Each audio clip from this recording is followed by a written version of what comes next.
Hey, everybody. Are you all there?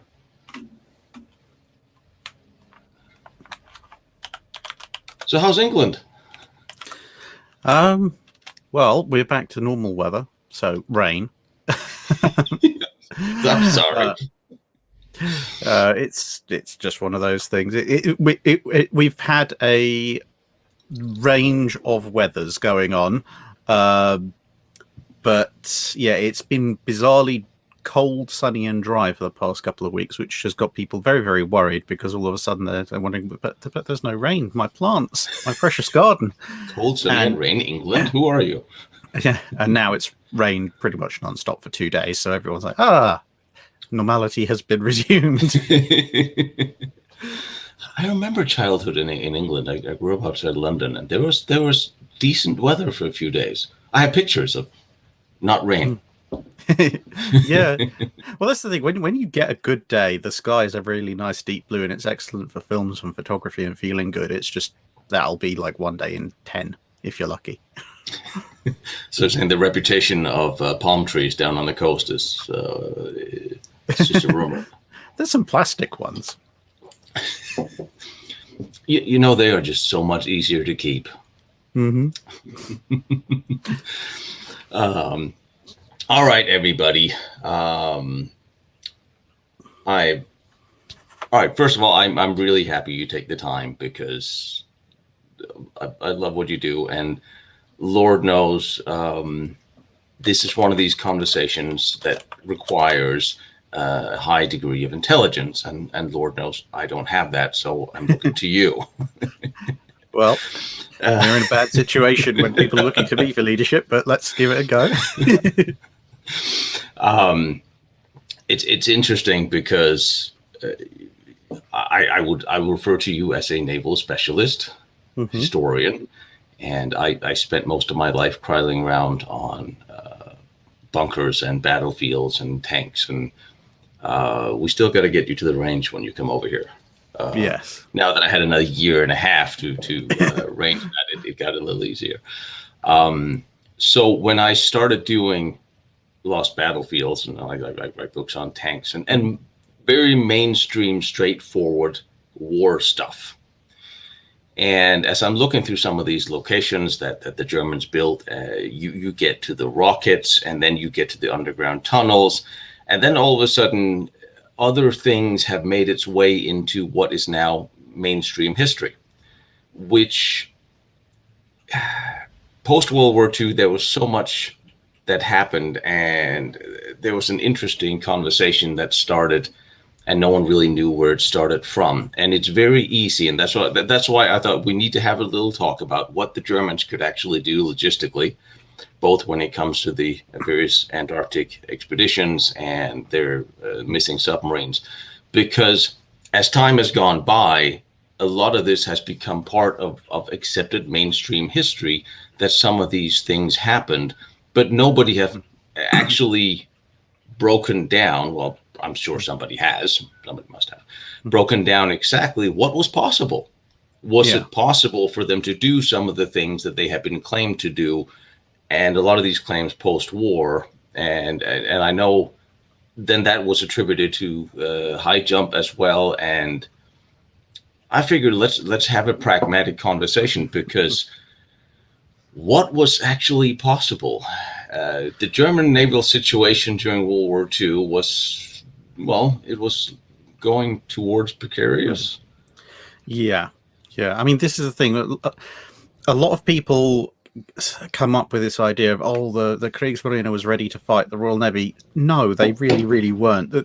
The Admiral Byrd and Admiral Dönitz's reactions when Hitler suddenly launched them into a war with Great Britain was something along the lines of "Was?" They spent most of, well, to be honest, even most of the period as the Reichsmarine in the Weimar period, and certainly most of the period as the Kriegsmarine in the Nazi period, building a navy with a view of possibly fighting the French and or maybe fighting the Russians. It hadn't really entered into their lexicon until right at the end of the 1930s to even think about fighting the Royal Navy. because, well, just simply adding up the lists of how many ships they had in the various categories, they knew it was never going to happen. And of course, the British were allied with the French, so if you ended up with the Marine Nationale and the Royal Navy up against them, it was never going to work out very well. They lucked out a little bit in as much as the Italians, who had a far larger and generally far better navy in everything but submarines than the Germans, ended up on their side, which kind of diverted British attention. France went out of the war, which stretched British resources even further. But even then, by mid-41, after the Bismarck got sunk, it was kind of looking like everything was wrapping up, everything was zeroing in, and the Kriegsmarine wasn't long for this world. They'd already lost quite a lot of shipping. And then the Japanese helpfully attacked Pearl Harbor, which then resulted in a rather large diversion of resources while the British desperately tried to hold on to their Eastern Empire. And now the British found themselves in this situation of, well, we're fighting three different navies at once. And the funny thing is they had war plans for fighting any two. They just didn't quite count on having to fight three separate nations. But the Kriegsmarine, apart from the U-boat campaign, was always the smallest and least threatening of them. Pretty much their only trump cards were they were the only ones who had direct access to the UK proper because of the geography of it. And secondly, as I said, they had the U-boats, which the German submarine campaign was probably the single biggest naval threat to the UK of all of the three navies arms. And it's not like they had enough submarines for what later really wanted. No, they point, really. Well, yeah, exactly. I mean, this is the thing. It's like it's another reflection of the fact the Navy had been built primarily to fight the French. You don't need as many U-boats to knock out the French merchant marine, and to be perfectly honest, France is a lot more self-sufficient than the UK is, so there's a limited amount of benefit to be had from enforcing some kind of submarine blockade of France, and that's why you've got things like the Scharnhorst, the Bismarcks, etc. They're designed to take on the French naval units on the surface and hopefully win. They're not designed to fight 3 or 4 to 1 odds against the Royal Navy. And it really didn't help much that Hitler it was always known since the Treaty of Versailles that World War II was going to happen. The French knew it, they prepared for it with the Maginot Line and their general actions. I think the British had a little bit more of a hope that it wasn't going to. And for the German Navy, it didn't help much that Hitler, even through the 20s, he continuously telegraphed that there was not going to be a war with Britain. It was always going to be France or Russia. So it's not like they had any warning that, oh, by the way, we are also going to go to war with them. Everyone had this idea in the mid to late 30s that it was firming up that, yeah, there was probably going to be another war. But almost everyone was thinking it was going to be in the early 40s. The majority of estimations were looking at 42, 43. And even then, half of them were looking actually at, yes, there's going to be a war, but it's going to be a war with Japan, because the situation between Japan and the US was deteriorating quite badly. And everyone knew that if the Japanese wanted to get out from under the US economic blockade, they were going to have to go for the Dutch East Indies. So that's why you kind of see Plan Z or Plan Z, which is one of the other big sort of what ifs of German naval thinking in World War II. I mean, it's a completely impractical pie in the sky plan. They'd actually pretty much dropped most of the big stuff even before the war started because they realized they couldn't actually build it. And then you get things like, oh yeah, well, Hitler's super battleship, but after H-41, for example, there physically isn't a shipyard in Germany that can build anything bigger than H-41. So unless they're going to do it like an SS Great Eastern and build it on a mud bank and try and crowbar into the sea once they finish, they've not really got much chance there. And also there is the rather large elephant in the room of, the fuel situation. It's like we built the world's second biggest navy, and we can afford to send it all to sea once. And a lot of the Allies never thought Germany was going to go to war at that time because they didn't have the fuel reserves, and it seemed tactically unsound. So at what point in time did Germany then start focusing? Was it after the sinking of the Bismarck they started focusing on, well, we need more submarines or U-boats instead? Well, Dönitz, who at the beginning was in charge of just the U-boats, he'd been screaming for more submarines forever and a day, because ever since 37, 38, when it had started to shift towards maybe we might be fighting Britain at some point, he'd looked at everything and gone, okay, well, we can't fight them on the surface. Maybe we can have plan. And then Raeder and others were looking at Plan Z, but he was looking at it going, yeah, the best way to fight Britain is with subs. We pretty much know this from World War One. So can we have some more subs, please? But a mixture of the prestige of having big capital ships and the desire for various other things meant he didn't get enough. But they were gradually ramping sub production up, because even after the Norway campaign, very early in the war, it was quite clear that the Kriegsmarine surface forces were not going to be able to fight the Royal Navy on even ground. But yeah, once Bismarck was sunk, that was effectively the end of German attempts to cut off the Atlantic convoys by major surface raiders. They still had auxiliary cruisers, they'd still send out heavy cruisers and things like that, but the overall aim of the heavy surface ships wasn't even so much to sink convoys, although it would be good if they could. The main point of it was that even if the U-boats were doing really well, the convoys still sailed. Maybe not all of them got through, or maybe some of them got through in a battered state, but there were still some supplies coming in. Whereas when you have, say, Operation Berlin with the 2 Scharnhorsts going out, convoys just stop. And a convoy that's 100% of a convoy that doesn't sail is 100% of supplies that don't reach Britain, regardless of whether or not those ships are still afloat.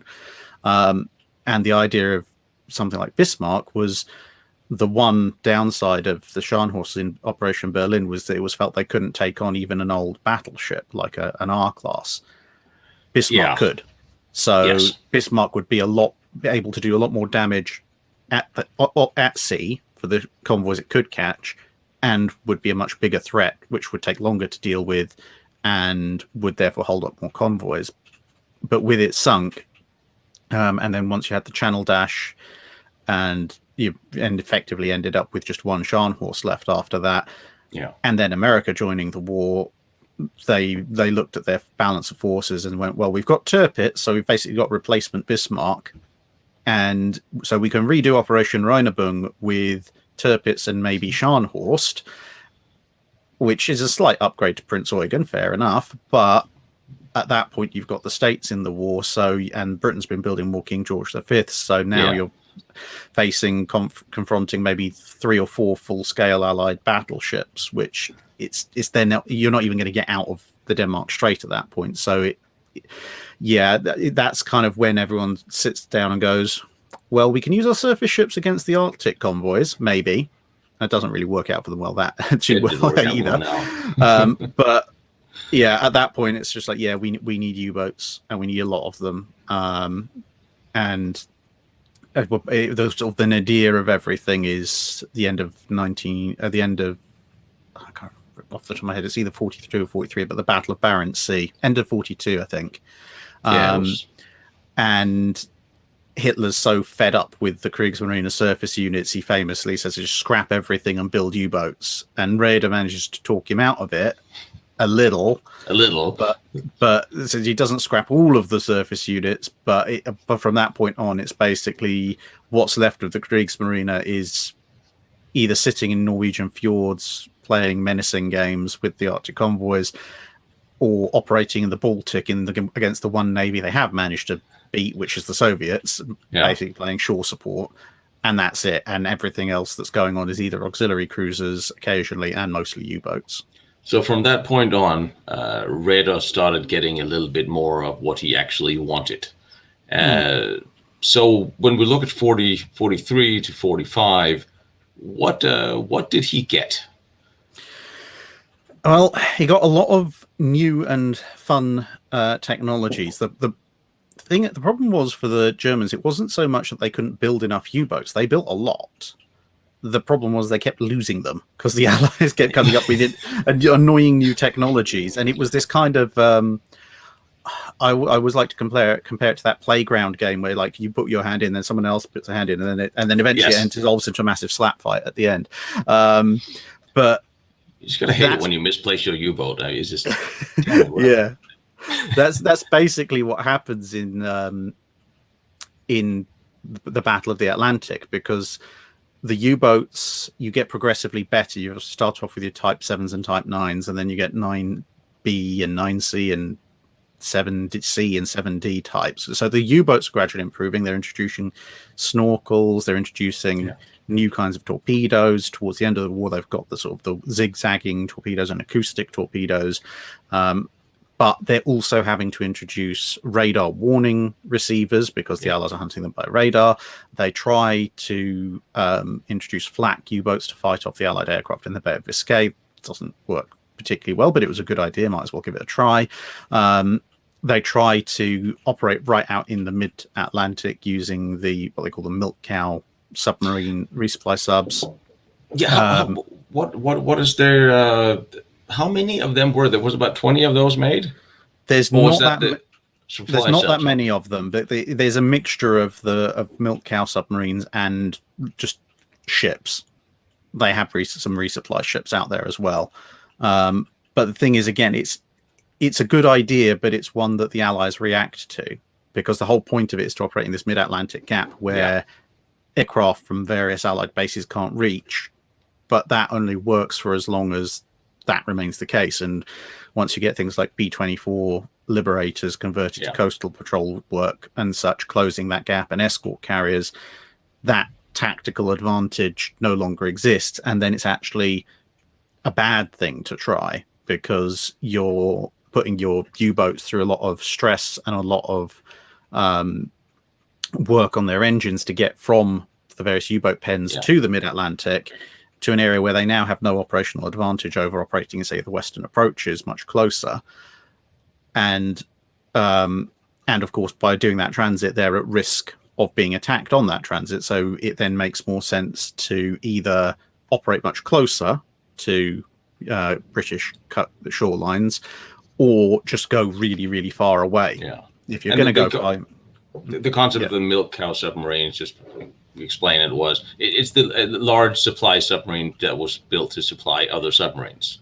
Yeah. Were they based on the mine layer layout, or was it independently then larger? Were they larger than the mine layers? It depends which type of mine layer, because the mine layers were the biggest German sort of combat subs that they built. But yeah, the milk cows were pretty big. Because as with almost all the German subs, you have like the original version and then the A, B, C, D versions. Yes. So the milk cows kit sits kind of within that scope of their largest subs, but they only really apply for that mid-Atlantic gap scenario, because in the mid-North Atlantic you do need a kind of a submersible supply vessel. Yeah. But because it's a submarine, it's limited in the amount of supplies it can carry, no matter how relatively large it is. Yeah. And that's the thing that really stings them. That's why they prefer ships, because ships can carry an awful lot more. The only problem is in the mid-North Atlantic, if you're a German surface ship, you will get caught fairly soon. So there's a resupply ships still operate in the South Atlantic, in the Indian Ocean, and so forth. They just can't operate in the North Atlantic. And And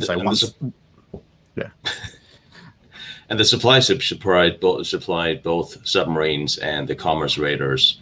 Yes.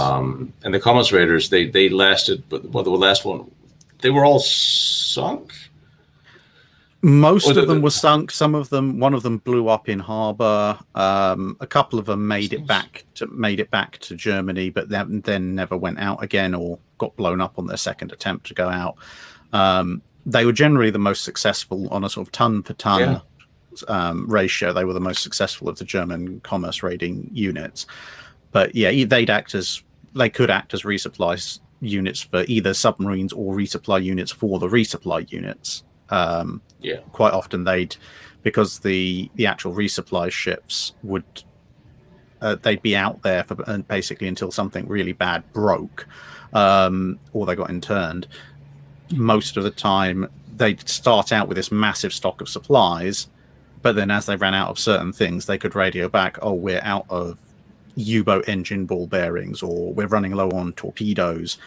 And then when they sent out a Hilfskreuzer, one of these auxiliary commerce raiders, they'd stick a bunch of whatever the supply ship had said they were short of into the cargo hold. And then when they met up, they'd get fuel or food or whatever off of the supply ship, and they'd give them the bits and pieces they were running out of.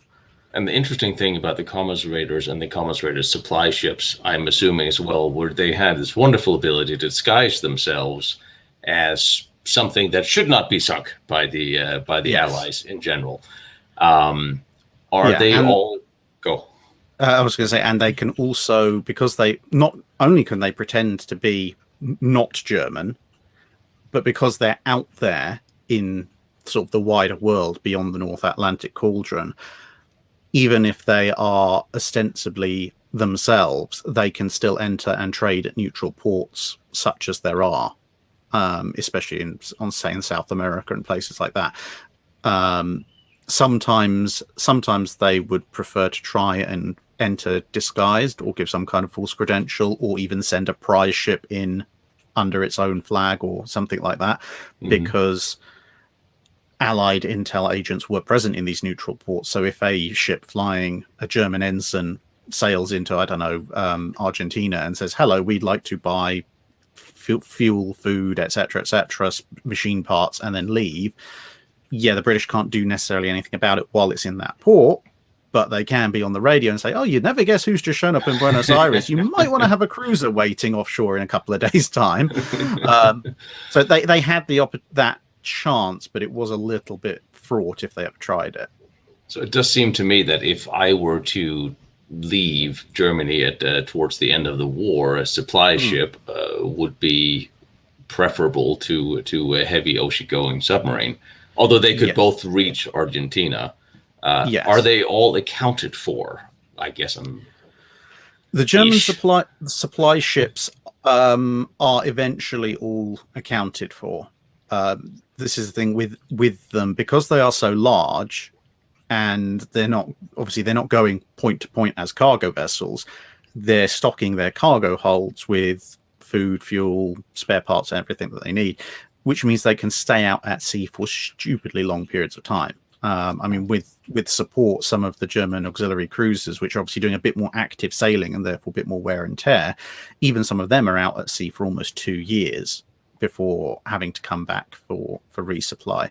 And so the actual supply ships can stay out even longer, even with occasional sort of hauling over in abandoned coves and such for some R&R.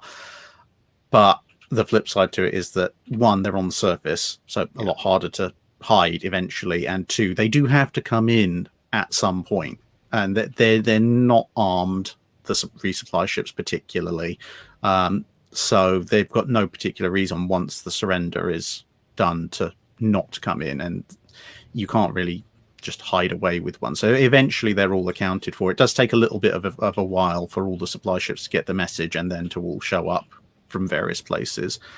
But yes, from what I've read, all of the surface-based supply ships are accounted for.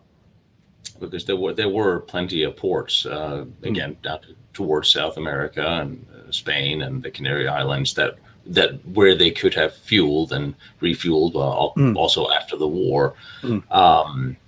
Now I know that the U-530 and the U-977 that eventually popped up somewhere in off the coast of Argentina or sometime after the war. Actually, I think it was almost a couple of months after the war, leading two people started to speculate, where did they go? And what do they have? They have the range. They have some 18,000 nautical mile range. So they could certainly have made it from Europe and slow walking it down. And if they had the abilities to, we know that there are there was U-boat bases at the Canary Islands. And I have also heard of other supply bases off Rio de Janeiro that I have not, that's not verified, but I know that the Canary Islands in Spain was certainly a place. Are all these submarines somewhat accounted for at this point? Do we sort of know where they went? Not all of them. There's thing is, when you're talking about U-boats, there are two things you got to remember. One is that a lot of the time, because of the nature of how you kill a U-boat with depth charges, most of the time, even if you absolutely are sure you've killed something, it'll be because you've heard implosion noises over your sonar, or ASDIC as it was called at the time, or you've had wreckage or oil bubble up to the surface or something like that. And unless you're incredibly lucky, you're not going to have like a piece of furniture come up saying property of U-537 or something like that. So they know a lot of the war records, they know they've killed a sub. And maybe from intel, they know, well, these subs were operating in this area. And then subsequently, we haven't heard anything from this sub. So it's probably that. But that's not 100% guaranteed way of working out who's actually died. So a lot of it is cross-correlating between Allied records of kills and German records of losses post-war to try and figure out, okay, well, we had this submarine being sunk here. We don't know who it was. The Germans say, oh, well, between this date and this date, these U-boats went missing. We think this one was roughly here. This one was roughly here. Oh, and this one was roughly here. That's somewhat close. So it's probably that one. So it is a little bit of guesswork on that part. Plus, you do have a lot of overclaiming on the Allied side. And it's not even necessarily people just go, oh, well, I think I sunk a sub when it was maybe only damaged. There is also people who are legitimately convinced they've sunk a submarine. And yes, they have killed something, but it may not necessarily be a German submarine. There's a couple of friendly fire incidents where they take out Allied subs.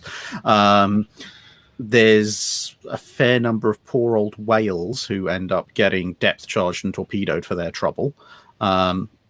Because when you've got someone very jumpy operating at 10,000 feet in a scout plane and he sees a vaguely cigar-shaped thing on the surface with a plume of air coming up out of it, he goes, submarine! And the next minute, there's a poor whale going, what the hell is going on? You'd think you could recognize the wreckage of that, though.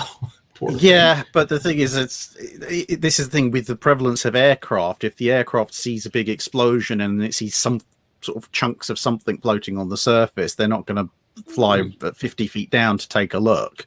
And I think there's also a certain amount of human bias of once you see it, you're going to think, yes, I've killed a submarine. You're not going to want to go up close and then come back and say, yeah, sorry, boss, I dropped several thousand, tens of thousands of dollars worth of explosive munitions on a whale, because that's just going to make you look stupid. So we don't want to say that today. Yeah, so you've got all of that confusion, and it's not helped by the fact to say the Germans, they only know most of the time that submarines have stopped reporting in a given area. That it's not like they've got trackers on it, so they can say, at this position, this is when the submarine stopped transmitting or whatever. And we see that even today with the Argentinian submarine that went missing a few years ago and the Indonesian one more recently. Even today, if a submarine goes down, it still takes a long time to find it, and that's with all the modern tech that we've got nowadays and a much better idea about where the heck it was at the time. But there are a fair few German U-boats that are unaccounted for, where we know they went off to do X mission and they just never came back. And as far as anyone can tell, maybe they sank, maybe they didn't, who knows. But there's no sort of record of Allied kill claims that could be matched up with the losses in the operational areas the subs were thought to have been in. And that doesn't mean they weren't sunk necessarily, because you can have submarines lost to operational accidents. Someone opens a torpedo tube or something, or even that notorious submarine that was sunk by its own toilet system. Or you could hit a mine, or you could go aground, or you might just get run over by a ship that never notices, or any number of things could go wrong.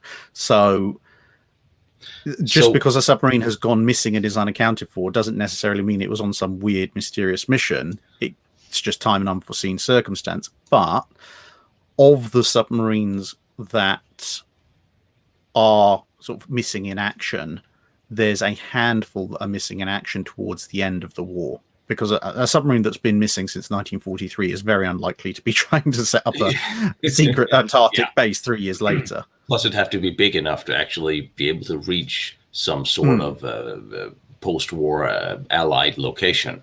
Yeah. Do we know what happened to the 530 and the 977 that surrendered? Did they scrap them, or did they take them over themselves, or the ones that ended up in Argentina? I think they ended up, if I remember correctly, I think they ended up scrapped. They went over them to look for late war technology to see if there was anything interesting, but yeah, they had a lot of German submarines to look over by the end of the war. So the ones, and to be honest, neither of them were Electra boats, the Type 21s. So the Allies were much more interested in those, as well as the titchy little, I think it's 23s, the little coastal ones. And most of those that they found were obviously in Germany or the surrounding areas. So there were a couple of sort of Type 7, Type 9s showing up in the middle of nowhere. It's kind of like, well, that's interesting. How on earth did they get there? But we kind of know what a Type 7 or a Type 9 actually does, so just get rid of it eventually. Yeah, and there's one that surrendered to the Japan. Well, they surrendered to the Japanese. That was the U-862 that went to Singapore at the end of the war. What was that? A Type 10 or what was that? The U-862, I believe, was a 9D, but let me just check that. I think you may be right. It's a Type 9. It's a 9D2, so it's the bigger of the two German primary submarine classes. So you've got the Type 7, which is kind of starts off as a 700 to 800 ton displacement sub and gradually creeps up through the war through the variants. But that's your classic. If everyone thinks about, what's the German World War II submarine look like? That's the Type 7. And then you've got the Type 9, which is the bigger. If it was in the USA, they'd be calling it a fleet submarine, the equivalent of a Gato or a Lao class. And they're substantially bigger. They're about twice the size of an early war Type 9. By the time you get to something like the 862. But they're still a relatively common German ocean-going submarine. And that was taken over by the Japanese Navy. And interestingly enough, her crew was interned and were not really treated particularly nicely. According to, I've read the book from the captain. Well, I mean, to be honest, by the time you get to the late Pacific War, between the efforts of, the US Navy in general, but the US submarine fleet in particular, the Japanese are running short of quite a lot of things. So they're not really treating their own people particularly nicely when it comes to things like food and other supplies. So a bunch of interned foreigners are not really going to be very high up the priority list of giving them nice food. It was a very odd alliance between Japan, Italy, and Germany, because it seems to be this dysfunctional marriage where no one is telling anybody else who went grocery shopping. The Germans didn't bother telling the Italians about the invasion of France, and the Italians didn't bother telling the Germans about the invasion of Greece, and the Germans didn't bother telling the Japanese about their pact with Stalin, and the Japanese didn't bother telling the Germans about the attack on Pearl Harbor. I mean, it just goes on and on, which is really interesting, because one of the very well documented shall we say special submarine missions was the U-234 that ended up in Norfolk.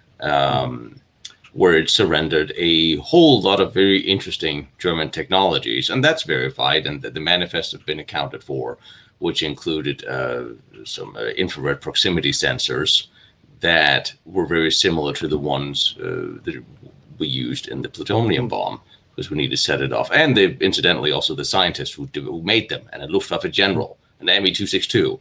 And 1,000 pounds of yellow cake uranium, I believe it was. A lot of drawings of German special technology. This is a submarine that absolutely was deliberately packed with technology at a time where Hitler had said, destroy everything so it doesn't fall into Allied hands. So it was supposedly going to Japan. Yes. Along with another one as well that made it to Japan. This was this was kind of a thing that was going on for quite a while during World War II, because during the opening stages of the Pacific War, so late 41, 42, even into early 43, before the American pushback really got going, the Japanese had access to a lot of resources, which the Germans didn't. What the Japanese lacked, especially they became more conscious of this towards the end of 42, was they lacked certain technologies that where they really needed against the Americans. And that kind of became this natural trade of, okay, we've got these very high value but low bulk resources, even things like, I mean, they got a lot of tungsten from Spain, but some things like that, various rare elements. And the Germans would send U-boats with either dismantled parts, dismantled elements of various things like flat guns and such like, as well as blueprints for bigger stuff that you couldn't fit in, like Tiger tanks. And the idea was that these U-boats would go down the Atlantic, round South Africa, across the Indian Ocean to Japan. They'd give the Japanese this technology and the blueprints, and occasionally maybe someone with some expertise to help them put it all together. And in return, the U-boat would come back with a cargo of rare resources that the Germans needed. That was the idea, at least in theory. Did it work in practice? Did they actually do this? A surprising number of U-boats got sent to do it. Not a tremendous number of them actually made it. Very few of them made it all the way to Japan in the first place, and the few that did, even fewer of those ever made it back. I think the number of successful two-way cargo runs that were done could be counted on like one hand after you've held a firecracker. But it was one of the things. It was a good idea in theory. The main thing that tripped them up was something they couldn't account for, which was the fact the Allies were reading most of their codes, and the Germans had this horrible tendency when it came to something that was so high value and such a long mission compared to the average U-boat mission, of constantly signaling about it and demanding status updates and so forth. So even when there were periods when the Allies were a little bit behind on either the interception or the decryption, there would still be enough signals that they could put the pieces together. And there were a number of cases. I mean, it's a long, dangerous voyage for a World War II submarine anyway, so some of them just came a cropper that way. But there's actually a number of specific cases where the submarine's sort of halfway down the Atlantic by the time anyone realizes what's going on, but it's got such a long way to go at such a slow speed, and there's so many signals flying around about it. By the time it gets into the Indian Ocean, for example, the Allies are like, right, well, we have its exact schedule. We know exactly where it is at the moment because it checked in yesterday. We know exactly where it's going because the Germans have sent about 4 different signals saying, by the way, remember, you are supposed to go here. We have this supply ship waiting for you. So why don't we have a destroyer waiting for it somewhere along the line? And that's the end of that. One of the ones that's, again, one of these wonderful what ifs is right near the beginning of all this. One German U-boat does make it to Japanese-held Singapore, and it's got all sorts of fun blueprints and bits of technology on it. It's got radar. I think it's got either designs or parts for an 88mm flat gun. It's got blueprints for German tanks, all sorts of fun things which could have caused a lot of problems for the US Navy in particular. And I suppose the US Army as well, because coming across a Tiger tank in the middle of Iwo Jima probably wouldn't have been fun. Surprising. Yeah, but so they've got all this stuff, and a lot of it is information. It's blueprints and stuff that they could have taken off and at least even copied or sent ahead by aircraft or whatever. But for whatever reason, they don't. Everything stays on that sub. It leaves Singapore heading for mainland Japan, and it never makes it. Which massive missed opportunity for both the Japanese and the Germans. You can just imagine some of the chaos that might have been caused 6 months down the line if someone had actually just taken the paperwork out and sent a copy off by plane. Just copied it. Yeah. Do your backups. Exactly. And that was one of the big problems Japan had after it begun being the embargo, was that there was no new update technology exchange. There's no information exchange with Western nations. So they were, at the outset of the war, they were sort of stuck with older stuff. So it would benefit from them to actually get something from the Germans. I just always seem to see that alliance was practically on the battlefield not really of benefit to anyone really. Well, I mean, it was. I'd say if it was helpful to anyone, it was probably more helpful to the. It was more helpful to the Japanese, weirdly enough, because the Japanese, as we know, Admiral Yamamoto was quite legitimately worried that the Americans were just going to turn around and steamroller over them in a few months. And then you have Pearl Harbor, and then helpfully out of the blue, with no prompting whatsoever, Hitler just pops his head in and goes, "By the way, America, I've declared war on you now in support of my allies." And the Americans are kind of going, "What?" Roosevelt is just going, "Yes," because that's what he wanted. Yes. And the Japanese are kind of like, "Huh, that's nice of him." Oh well. But it does mean that there's a diversion of American assets to the Atlantic and European and North African theaters that otherwise would have been sent to the Pacific. And there was such a large anti-war movement in America that was lobbying. Lindbergh was the head of it, I believe, against a war with Germany. So. But I do seem to remember that I think it was Reda that had lobbied. No, it wasn't. It was Dönitz, I think. That you ought to know this. That comes with a question mark. That had lobbied Hitler for quite a while that American warships had been attacking German submarines and shipping in general, and he wanted them to declare Hitler to declare war so he could actually get into a proper fight. Yes. Still a stupid thing to do, but what's that? No, that was basically it was kind of an outgrowth of what had happened in the Spanish Civil War with these neutrality patrols, and the idea which was being pushed more and more by Roosevelt and certain elements within the US Navy who rather fancied another crack at the Germans, was that initially it was, we will escort ships out to our territorial waters.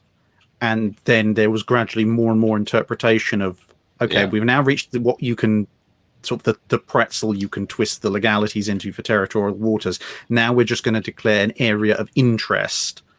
And that gradually just goes further and further east to the point it's practically mid-Atlantic, and the Americans are relieving the British garrison in Iceland, even though they're not at war with Germany, to free up British troops. And then you have US ships physically putting themselves between U-boats and convoys, even though they're not at war, basically daring the Germans to shoot.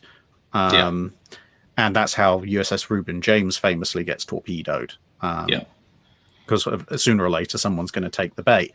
But so the thing is, the Germans were obviously getting very frustrated because the Americans had basically hampered their efforts in half of the ocean to actually do anything. And I mean, the second happy time operating off the US East Coast, it kind of proved the Germans' point that yes, they could do a lot of damage, but it was a lot of damage done early on, and overall didn't really help them out all that much. I mean, the Germans did benefit from the Japanese going to war in as much as, especially on the naval side of things, the Royal Navy obviously now had to go and fight in the Indian Ocean just when they were beginning to get the upper hand over the Italians. Yes. But I'd say of the two, the Japanese probably benefited from that whole scenario the most, because regardless of exactly what happened at sea, the British weren't diverting many anti-submarine assets to the Far East, which was the main thing they had to worry about with the Germans.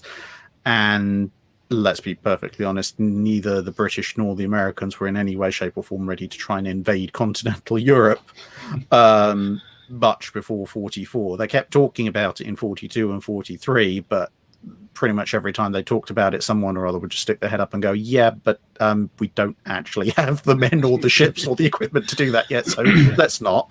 I mean, the most significant help that the Americans really did against the Germans was probably the Lend-Lease to Britain and especially Russia, because by keeping Russia in the war and very well supplied, and that happened way before a war was declared between Germany and America. And you could all, I mean, the argument could be made that if you are supplying all my enemies, but you're not supplying me, you have sort of taken sides. But the Russians, at any point in time, any given moment of the war, kept some 80-85% of all German soldiers, material, weaponry on the Eastern Front facing that way. So by keeping them mobile, by sending 750,000 trucks, planes, tanks, all the stuff there, that was really the active aid. And although Stalin had sort of downplayed it, recent Russian documents have sort of come out with, that help was probably a little bit more important than we initially admitted during the Cold War.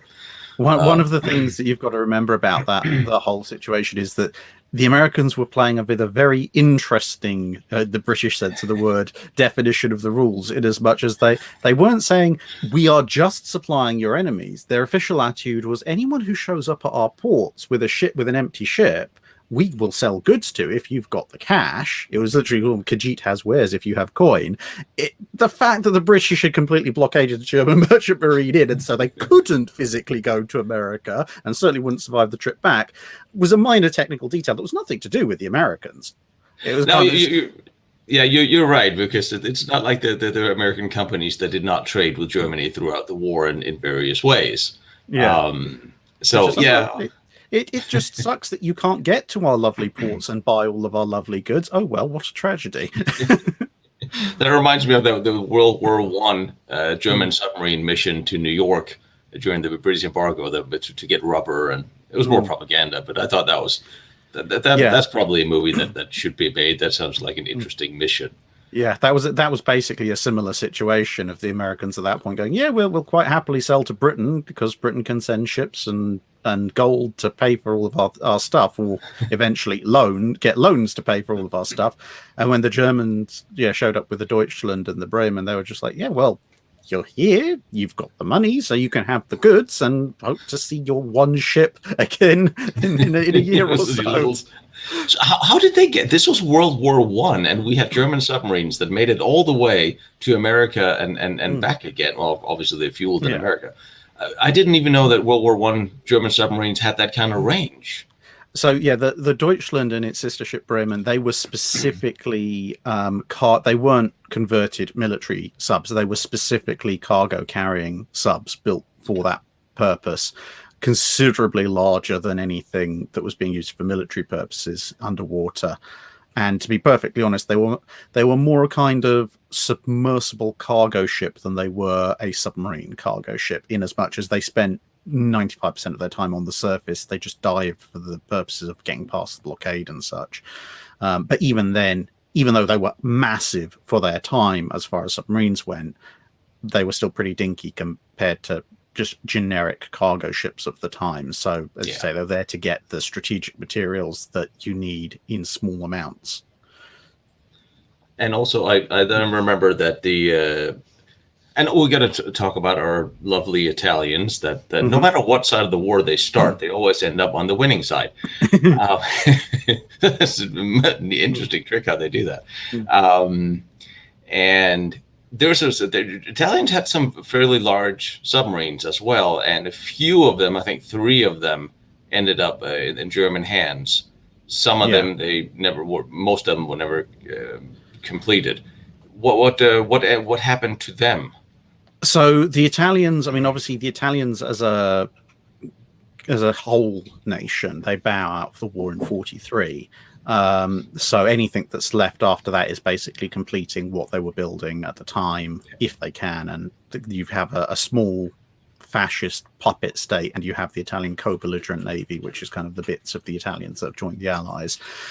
But they actually are the only ones of the Germans and the Italians who actually build cargo carrying subs specifically for World War II. So the Germans build them specifically in World War I. But the Italians actually built a couple of big cargo carrying subs in World War II. But we know that both of those were sunk in 43. So they're pretty big, and they're designed to carry reasonable amounts of supplies, but they're both out of the action well before the end of the war. The Germans grab a few. They've got a few Italian subs in their own ports. They've got Italian naval assets, a few of them in the northern Italian ports, which they then take over when Italy officially bows out. But they're mostly using them in place rather than trying to send them all over the place elsewhere. I hope the Italians' torpedoes were flying straighter than the shells. And that's one of the things. The Italian torpedoes do actually work. But the one of the things you do have to remember is that although the Italians do have some large ocean-going subs, it's large compared to their other subs, because the Italians have coastal subs and mini subs. They have seagoing subs, which are your kind of small 500 to 800 tonners, which are the best for the Mediterranean, really. You don't really want to operate oceanic submarines in the Mediterranean unless you like dying quickly. Yeah, there are clear waters there.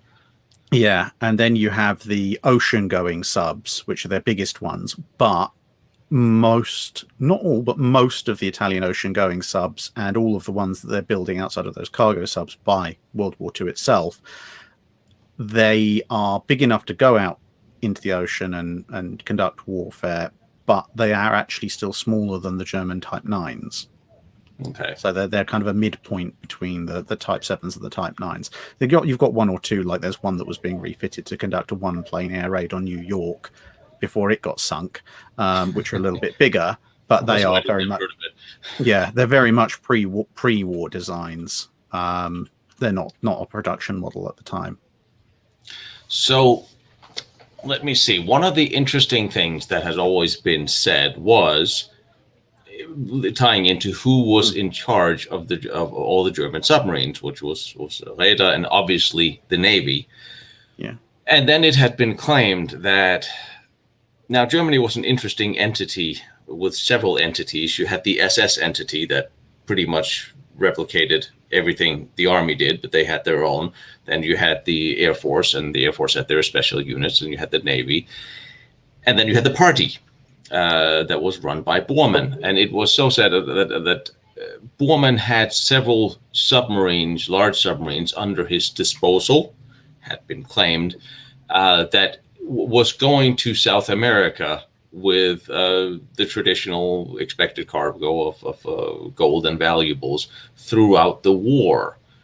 Is that possible? Have you heard anything about that? And who would have been in charge of such a mission? Would that be Bormann calling Reeder, or did he actually have his own commissioned?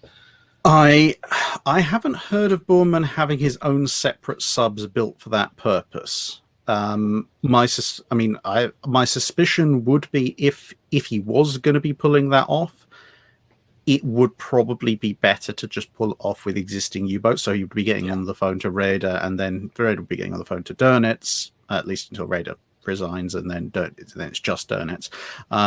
But yeah, he'd be getting on the phone to the Kriegsmarine and saying, well, we've got this cargo, because the Germans had U-boats operating in the South Atlantic anyway. So if in theory there was a valuable low volume cargo in a South American port for them to pick up, it would have been far, far, far easier and simpler to just radio a submarine that was already in the area and go, okay, well, you can pull into this port, you can refuel, get some R&R for your crew, and then come back home with whatever it is they've got, because hopefully by that point they've fired off their torpedoes, or most of them, so they've got some cargo space. And that would be a far easier and simpler system than trying to have this sort of separate shadow line of cargo subs built, and then they're trying to navigate everything. And it seems very unlikely to me. But then again, given the completely fractious and disunited nature of the German war effort, I wouldn't necessarily 100% rule it out without doing more research to establish one way or the other whether it was the case. But I'd say it seems a little bit of a stretch even for the Germans. I'm imagining it is a little bit like the current nature of if a CIA or intelligence agency has a specific mission, they will call on the Navy and have a sub or a ship or whatever they need assigned to them, and then that will carry out that mission, and everybody will sign non-disclosures and return back again. And I'm thinking that would be the same thing. I mean, if Bormann wanted something stuck on a sub and at any point in time throughout the war and sent somewhere, no one was going to. Radar's not going to argue with him, and Dune is not going to argue with him, because then he would just have Hitler on the phone saying, "Well, do this." Have we ever heard of any such missions that are not combat missions, but they went to Japan? But you've got the technical exchange missions to Japan. The thing is, you've got the German U-boat fleet. Everyone thinks classic Battle of the Atlantic, but they're all over the place doing all sorts of weird and wonderful things. So they're up in the Arctic, dodging ice flows, trying to torpedo subs up and merchant ships up there. There's coastal and mine-laying subs operating off the UK coast. They send a few into the Mediterranean with varying degrees of success, because it turns out trying to transit the Straits of Gibraltar when it's owned by the British can be a bit hazardous for your health. And then you've got subs operating in the South Atlantic. You've got subs in the Caribbean, subs off the American East Coast. You've got subs in the Indian Ocean. We've got a few that just randomly show up in Japan, operating in the Eastern Indian Ocean, Western Pacific. Mexico.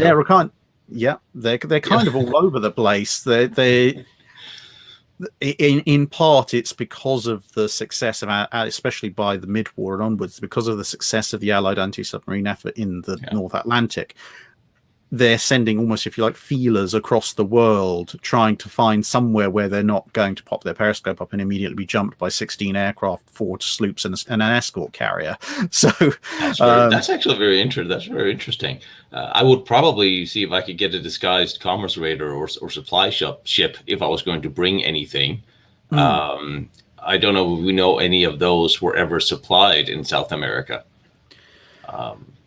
I think some of the supply ships certainly made port calls in South America, but again, it's one of these things of what's possible at what time, because early on in the war, it would be a lot easier.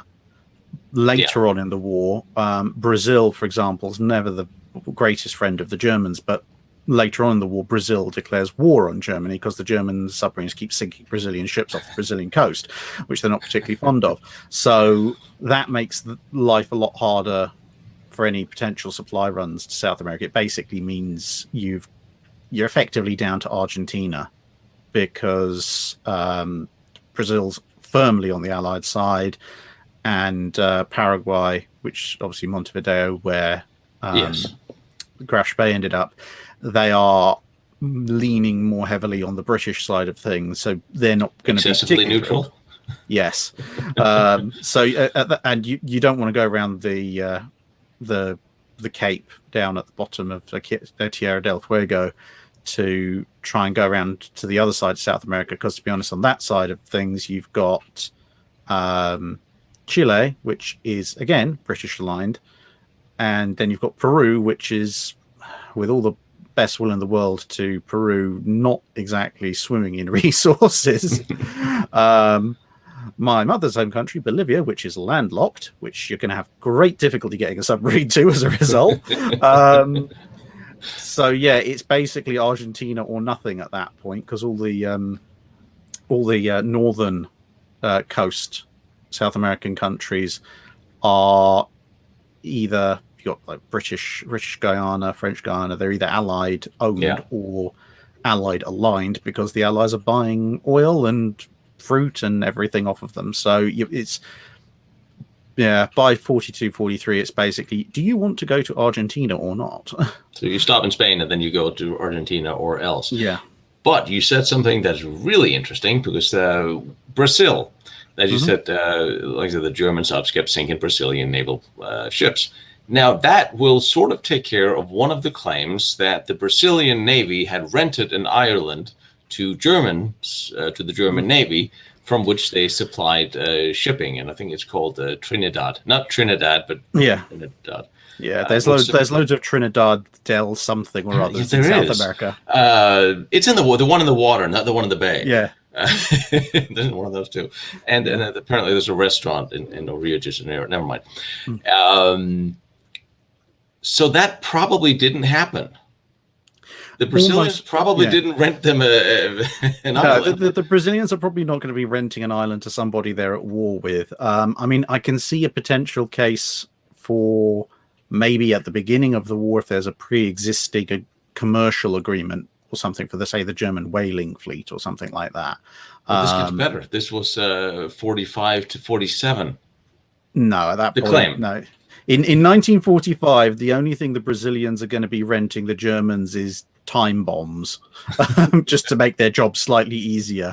The Brazilians are not the world's biggest fan of Germany by 1945 by a long shot. And also, to be honest, by 1945, everyone can see the way the wind is blowing. Sort of, yes. Yeah, it's one of the sort of slightly funny, relatively unknown facts of World War II. Of if you look at who's at war with Germany in 1941, by the end of 1941, it's basically what's left of the various countries that Germany's invaded, the UK and America by the end of it. By 43, 44, you've got Brazil's come in, one or two other nations have come in. By 1945, mysteriously, about half the planet has declared war on Germany, even if it's only notionally, just so that you can get in on the winners list. Yeah. Yeah. Well, I'd say, again, my mother's from Bolivia. Bolivia officially declared war on Germany at some point in midway through the last, I think it's like April or May, something like that. Right, but that's like a few weeks before the German surrender. Landlocked Bolivia with zero navy and virtually no standing army and absolutely no way to get anything out of the country to Europe. Just went, yes, we are on paper at war with Germany because reasons. I mean, it makes perfect sense. I mean, there's stuff to get. There's stuff to get got. Yeah, so get around the table. We were on the winning even side. Argentina declared war on Germany, which the plausible explanation for that is actually quite understandable. If you declare war on the country that you are trying to help some of its people out of, by declaring war, you can sail your ship there and dock on the shore, and you can sit in the port, and you can visit, and you can steal stuff or load passengers, and no one will ask you because you were also on the winning side. Yes. And anything that sails into anything that mysteriously shows up in your harbors is, oh yes, we captured this. Yes. I love it.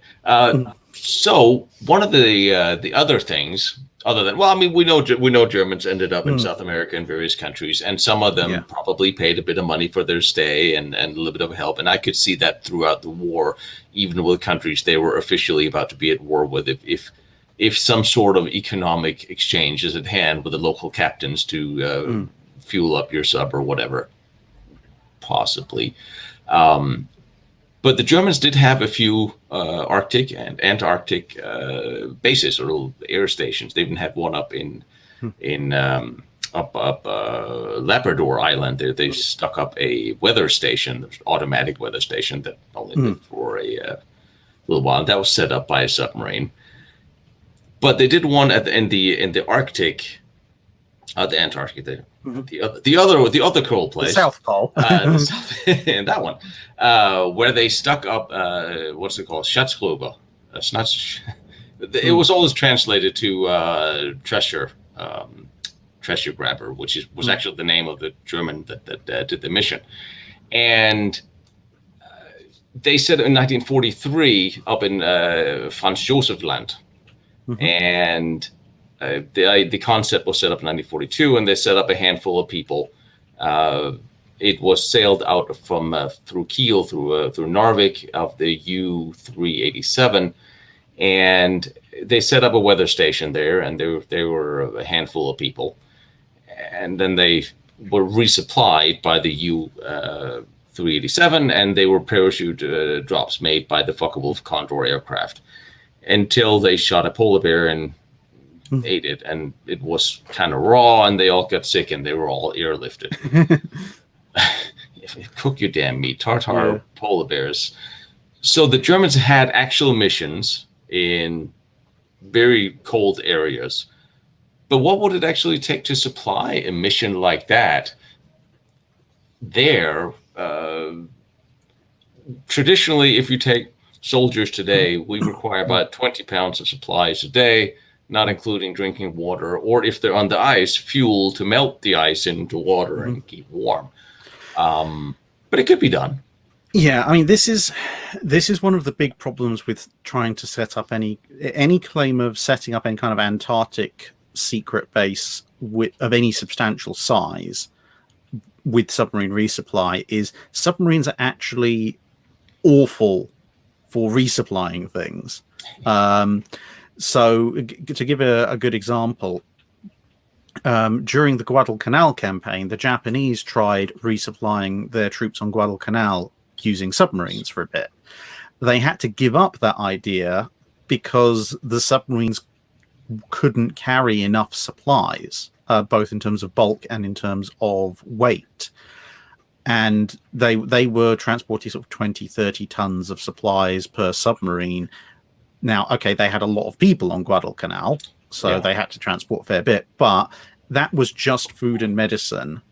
And they were basically, a submarine would show up at night and there was just enough supplies to keep everybody going for that day. So they would have to keep up a submarine per day just to keep their sort of heads above water. And that's just food and medicine. That's not ammunition or tents or anything like that.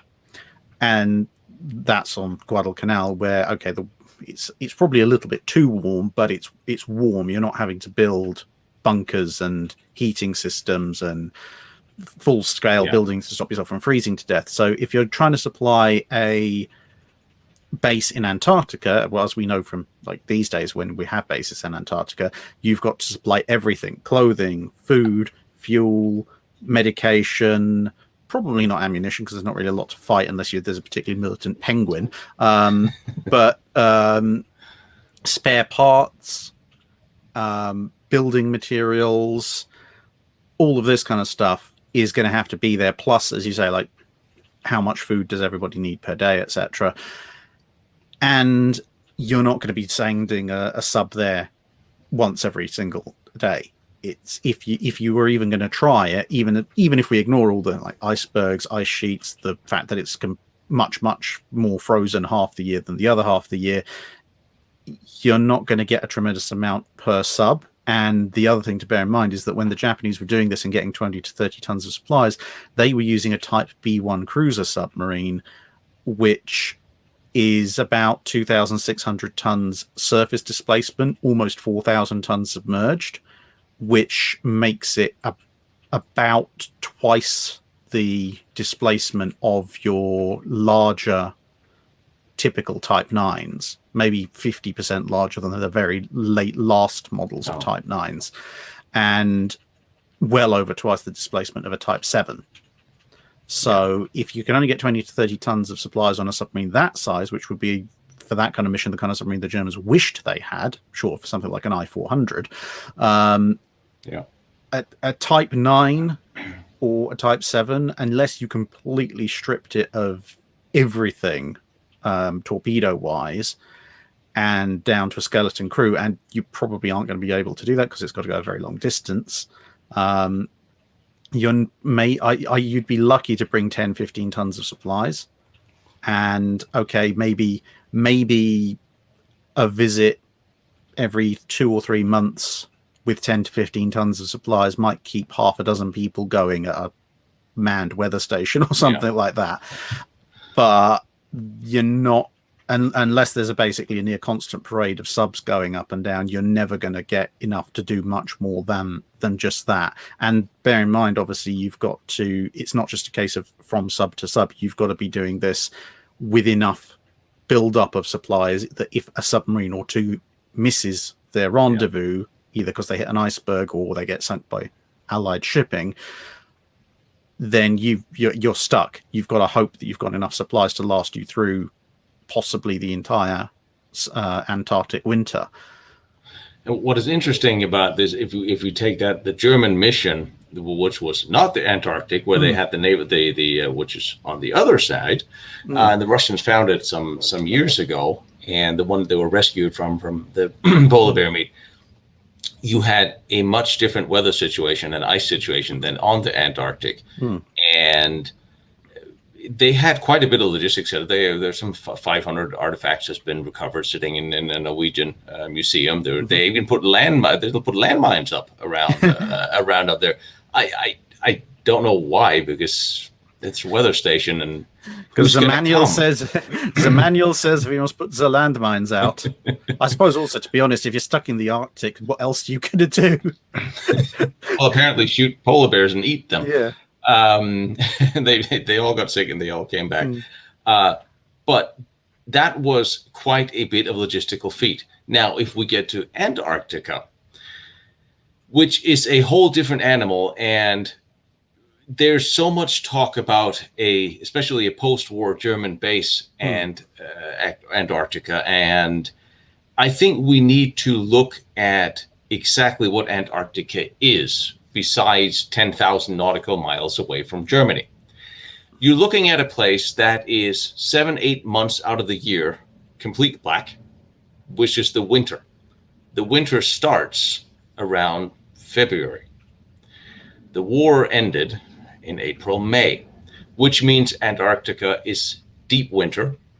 It have a ice that extends between 500 and 1,600 kilometers from the actual inland. Temperatures drop by the coast down to -50, and into the center, way below that. It is, shall we say, inhospitable, to put it nicely. The ice is 1 to 2 meters thick, surrounding the continent. And we're looking at a continent that is bigger than the continent, than the United States, which, okay, granted, is plenty of space if you want to hide something. The problem with Antarctica, is so far as setting up a base, is, like you said, all the logistics have to be brought in, and they have to be brought in, especially during the time of World War II. You have 3 months of the year to bring in supplies, and then the rest of the year, you couldn't bring anything in. You don't bring anything to Antarctica in those months today, given all the technology we have, and most of the jump-off spots is in New Zealand, where both the French and the American mission jumps off, and it's like a 5-hour flight, and all planes have to be able to land, get there, and back again without landing, in case a landing is not functional. And you have every plane that comes in to just to the small. We have 2 ice stations in Antarctica. We have a McMurdo, which is bigger in the summer. Of the 3 months of summer, there's 4,000 or 5,000 people, and the smaller one is 150, which is Amundsen, and there's only a handful of people there over winter. And every plane that goes there brings in 1,000 gallons of fuel, and they sled some over the ice to supply that, because it's cheaper to sled it over the ice from McMurdo, and it takes 40 days to get there. Just to give you some idea that Antarctica is a really big place, and it's a very inhospitable place. And there's not a whole, even today, it's impossible to get there to and from. You're stranded there for 7 months. So for them to get there during the war, now they got there in 1938, and that mission have, of course, been lamented and talked a lot about, which the reasoning was they wanted to expand the German whaling fleet because they needed whale oil, and it went relatively quickly in and out. They were there. It took some. They were there for 10. I think it was. They were there 10, 15 days. They had a couple of planes. It was a fairly decent. 82 scientists went there, no military, and it took them 3 months to set up a regular ship to set up as a icebreaker capable. It took them a month to get there, and they spent about 20 days there. And then they went back again, and they cataloged some of the, I believe, earthquake faults, tectonic plates on the way back, which is why they went back in an interesting directions. And they had to get out of there at that time because the ice was freezing over, winter was coming. Yes. Literally. But for them to have even started the thought of a permanent base there to be supplied throughout the war, was that even, how would that look logistically? To be honest, setting up a base north of the wall probably would have been a more logistically feasible feat than setting up a base in Antarctica, because one of the other things which even the stations in Antarctica these days have to contend with is that, unlike the Arctic, which is hard enough in and of itself, Antarctica is almost entirely covered in glaciers of some way, shape, or form. The ice is constantly moving out into the sea. Now, the ice is constantly moving south in the Arctic, but the thing is, because the Arctic isn't a continent, and this is why isn't there really that much going on Greenland, apart from the few crazy people who choose to live there. Most of the weather stations and such in the Arctic, they're set up on land, and most of those islands and such and peninsulas are fairly shallow. There's not really any major ice packs or anything. So eventually things will get snowed over, but it's a gradual process. Whereas if you go down to Antarctica, almost anywhere you want to set up, the ice is constantly moving. And I know some of the ice stations that are there, they basically have to put these days they have to put the cameras effectively on legs, and every so often they have to jack them up a couple more meters because either the snow and the ice has built up around starting to bury them, or everything's moved and now all the heights are weird. So without that kind of level of technology, if you even if you established a base in 1939, and then you thought at the end of middle of 1945, oh well, we've lost a war, we should go back and reopen our base. Your base is going to be so much splinters and matchwood, if you can even find it at that point. It's probably been dragged out to sea and dumped into the ocean by the ice at that point. And this is one of the things when you see some of these rumors about basically like talking about like warm caves in the ice and things like that. It's like, well, hang on a minute. If you're talking about yes, okay, in theory, you probably could have a cave of some nature forming under the ice from meltwater or tectonic movement or whatever. But if it's under the Antarctic ice that is of a depth such that you can actually have a substantial cave under it, that means you're also under moving ice if you're near the coast. And if you're under moving ice, that means that cave is going to be incredibly transient and probably going to collapse and bury you and kill you all. But even if somehow magically it stays together, you're just going to end up as the latest feature on an iceberg.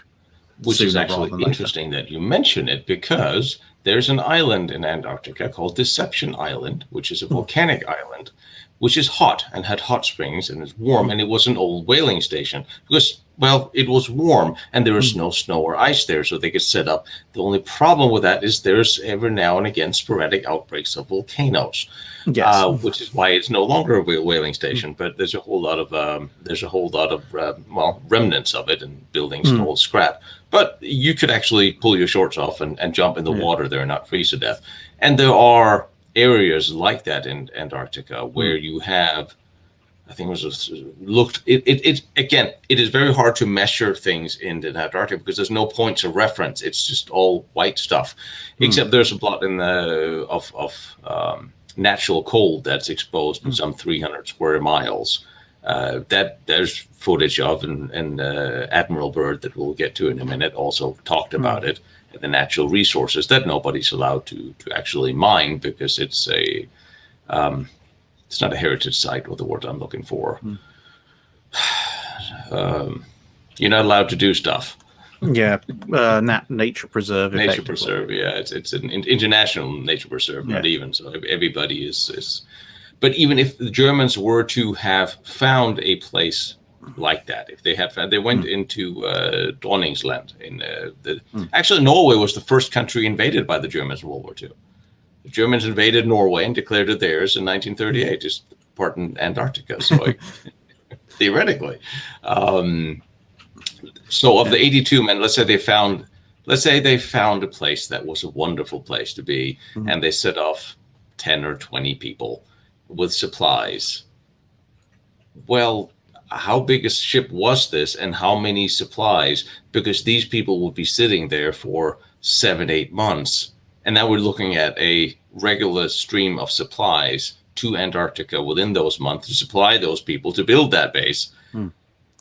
And the thing you've got to remember is anywhere that is warm, as you say, like the few warm spots you've got, you can go and see the remnants of what's there. That's kind of the problem, because if it's warm and you're just building as if you were building a normal base, it's exposed, which means someone's going to spot it sooner or later. It would be very obvious that something was there compared to, building on the ice where you could make a theoretical argument for concealment. But yeah, as you say, the thing is, even if you set up 20 or 30 people, you've now got to keep those people supplied. So the number of, you're going to have to send at least one supply ship per year. And this is one of the things I always find odd when people are like, oh yeah, of course it was supplied by U-boats. Well, as we said, U-boats have basically next to no cargo capacity. If the theory was built around maybe them diverting the Hilfskreuzer, the auxiliary cruisers, yes, I mean, the whole notion is somewhat nonsensical anyway, but it would be a lot more plausible, because a Hilfskreuzer carries several hundred men. It's got supplies to last its crew for year plus at a time. They're much, much larger. They're carrying loads of extra spare parts and stuff. It would be much, much more plausible to say, oh yeah, well maybe the Germans sent out a Hilfskreuzer, and instead of packing it full of torpedoes and U-boat spare parts to restock the U-boats and everything, they just put even more building supplies and food and everything on top of the ridiculous amount of food and other stuff they were already carrying. And maybe that went there in the Antarctic summer, and that would have enough supplies in theory to keep everybody going. The only problem, the damn thing and make it the base. Yeah. The only problem with that is we know where all the Hilfskreuzers went from their logs, and it wasn't Antarctica. A couple of them got close, going around the South African, the Cape of Good Hope and so forth, but and Cape Horn. No, not Cape Horn, Cape of Good Hope. But yeah, so the sort of the flip side of that is that yes, these are large ships. They have several hundred crew, which makes keeping the secret much harder, because you've now got to persuade several hundred crewmen to all never say anything. And even that runs out of steam, because by mid-war, the Hilfskreuzer program is dead and buried, because they can't get them out into the ocean anymore, because the security in the North Sea and down the Channel has gotten a lot better. So even if somehow you magically swore several hundred Hilfskreuzer men to secrecy, and you managed to pull off this Antarctic resupply mission every year for 39, 40, 41, when the Hilfskreuzers were in kind the of European active. winter. Yes. And so at that point, you're involving 3 different Hilfskreuzers. So you're now talking about swearing about 12 to 1,500 people to complete secrecy for something they have no particular interest in, and probably would highly resent being dragged in a ship that's definitely not equipped for long-term Antarctic operations through Antarctica. And even assuming they could all keep that secret, and you somehow will pull this off, and you falsified all the logs and all the supplier records and all of the other stuff, you still run into the problem that by 1943 there are no more Hilfskreuzer, and then everybody starves to death and freezes. Because they're not going to have any resupply for the next 2 to 3 years. And the 1938 mission was not really a secret. It was in the New York Times. It was on a lot of different newspapers. Of course, it brings us back to the reason for it was because we need a whale oil. Did Germany have a particularly large whaling fleet ready to punch off to the Antarctica if they found whales there? They did have a whaling fleet. The Norwegians, ironically enough, had a larger one, which is why they got there first. Funnily enough, actually talking about the Hilfskreuzer, one of the single biggest coups that the Hilfskreuzer program pulled off was effectively hijacking and taking over the vast majority of the Norwegian whaling fleet in the South Atlantic - Northern Antarctic waters. But yeah, I mean, there was a German whaling fleet that could have potentially made use of the weather forecasts, but I mean, yeah, you look at the ship that they sent that headed down there, in 38. It's not the world's biggest ship. Yes, it can launch flying boats and stuff, but that's kind of the problem. It's set up to launch flying boats. A vast chunk of what would otherwise be cargo space is sort of if you like, hangar space, storage space for the aircraft, spares, the catapults, the cranes, etc., etc. It's a really good, if you like, recon ship, and it can, you say, it can do this kind of small scale expedition. But as a ship carrying enough supplies to set up a long-term base, it's probably one of the single worst choices of merchant vessel you could probably come up with. Plus, it was the first time they went there; they didn't know where they were going, so you just dump people off at the place that looks right without. And I mean, and the other thing is, it kind of almost requires retroactive knowledge of what's going to happen in 1939, because in 1938, Hitler is still thinking, yes, I can get the French and the British to back off with my various peace offers after I've taken over Austria and Czechoslovakia and so forth. Yeah. And even though they're beginning to think about fighting the British, they're still kind of hoping, A, that a war isn't going to come immediately, and B, that if it does come, they hopefully will start off fighting just the French. And to be perfectly honest, an Antarctic base does not really much good if you're trying to fight France. It's kind of on the wrong side of the planet. The only two reasons you'd ever want an Antarctic base for military reasons in the late 30s would be basically to try and interdict British shipping around South Africa. And there are far easier ways of doing that than setting up on the other side of the Antarctic Ocean. It says, let's attack China via the moon. Yes. I mean, it's a very edge case here. To interdict British shipping off South Africa by setting up an Antarctic base would basically be the equivalent of the US Navy, in terms of distance as well as difficulty. It would be the equivalent of the US Navy going, right, we want to set up a base so that we can try and interdict China in the event of a war with China. So therefore, we're going to land on the Kamchatka Peninsula, like 100 miles south of Vladivostok, and build a secret base that the Russians honestly will never spot or know about. And this will be our fantastic plan. And everyone's just looking at a map and going, why? That's basically the same level of sanity. I mean, at least it's on the right side of the Pacific Ocean, but that's all you can say for it. And you mean for a pending invasion or fight over Poland, the weather forecast in the Antarctica would also not be particularly productive? No. Arctic weather station may be useful, especially if you're going after Norway proper. But Antarctic, it's like, well, we know what the weather's going to be like in South America, South Africa, and Australia. The three continents we're not actually going to go to war with. Exactly.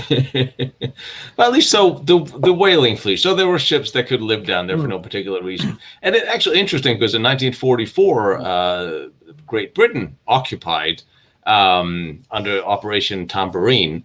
That was a military mission. The German 38 mission, I don't see much military. There's no soldiers in the military men. They're all scientists. The British occupied Antarctica, Queen's Maudland, with 4 to 9 men. Yes. Which is a significant invasion force, obviously, which is mostly scientific, and pretty much they just stayed and expanded, stayed there forever. Which was also a little bit about because both Argentina and Chile wanted claims to that particular piece of property at that time. And they said they were doing it under the guise of obtaining information about German shipping raiders and U-boats in the region of Antarctica, which is an cover story. What are you going to see? It's I think, to be honest, it's the classic British, the war is almost over, now let's look out for our own interests in the long term kind of attitude. Because, as you say, the Argentinians and various others were going, we'd kind of like a piece of this post-war, and the British were like, we're going to get there first because we want it, and so we're going to have it. It's I mean,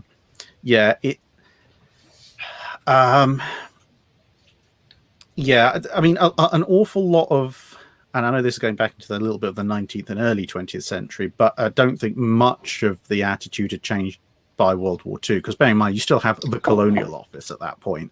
Yes. But an awful lot of the British expansion efforts in the late 19th and early 20th century consist of some variant of, hello, we are here to help dash rescue dash advance your civilization. You are being assisted. Please do not resist. No, really, don't. Yeah, it's kind of that kind of... We've put some nice wallpaper up to pretend that what we're doing is not vicious imperialist expansion, but just don't look too closely. I think this is the same kind of thing of someone in the Colonial Office is sitting there going, there's a bit of land out there that doesn't have a British flag on it. We would want a British flag on it. If we wait until after the war, there's going to be an Argentinian flag on it. So we'll go and put the flag on it now. And then someone's going, yeah, but there's no military reason to go to Antarctica at the moment. But you mean go to Antarctica to keep an eye on the Germans? Is sort of...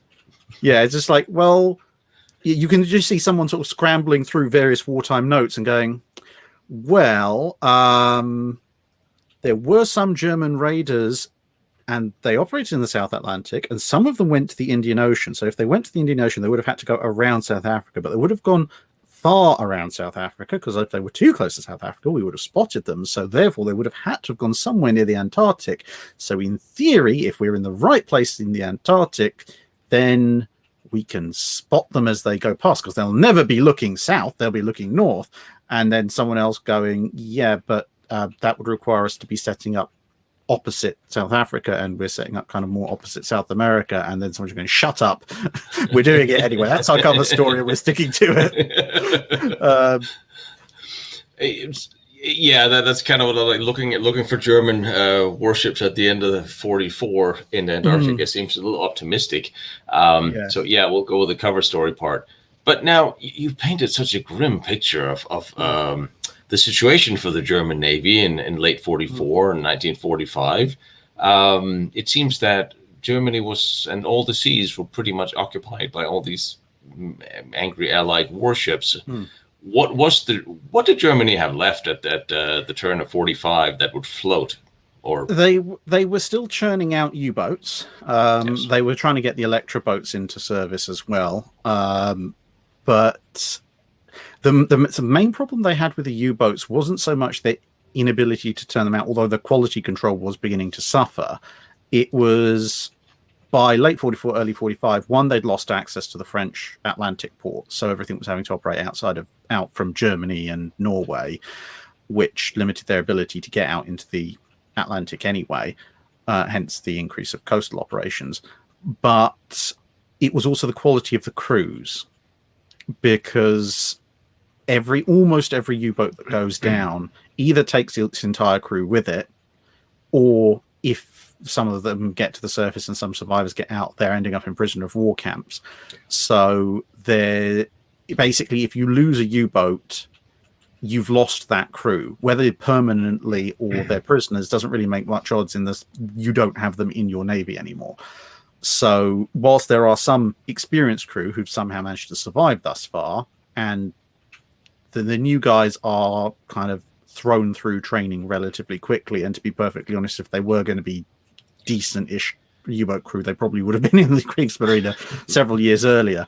But outside of that, pretty much late 44 and then into 45, pretty much all the remaining German surface assets are either little things like E-boats or Schnellboote, as they're called in German, or they're in the Baltic. That's basically it. There's a few poking around in Norway. What's left after Tirpitz gets tallboyed, but anything big that's still afloat after Tirpitz is sunk is in the Baltic or related ports. Then most of it, Prince Eugen, Admiral Scheer, Lutzow, what's left of the Königsberg and Leipzig cruisers, they are all trying to help the German army fight a desperate last stand against the oncoming Soviet forces. And then right towards the end of the war, the majority of what's left gets hit by more tall boys, because at that point the Allies are frankly running out of military targets. So let's bomb some relatively useless German surface vessels is the order of the day. And that gets down to the point that Prince Eugen is pretty much the biggest survivor of the Kriegsmarine by the end of the war, because Lutzow and Scheer are hit by tall boys, and Hipper is just kind of wrecked. It's broken by that, very, very broken by that point. And Gneisenau's been broken up at that point as well. Yeah, Gneisenau's was sank as a block ship at Gdansk, but it had been basically dead ever since a bomb set off its magazines back in the early part of the war. Scharnhorst got sunk in 1943. Tirpitz got tallboyed in later on, and they didn't really have all that much left outside German of their merchant subs. shipping. There really wasn't any of. No. I mean, they had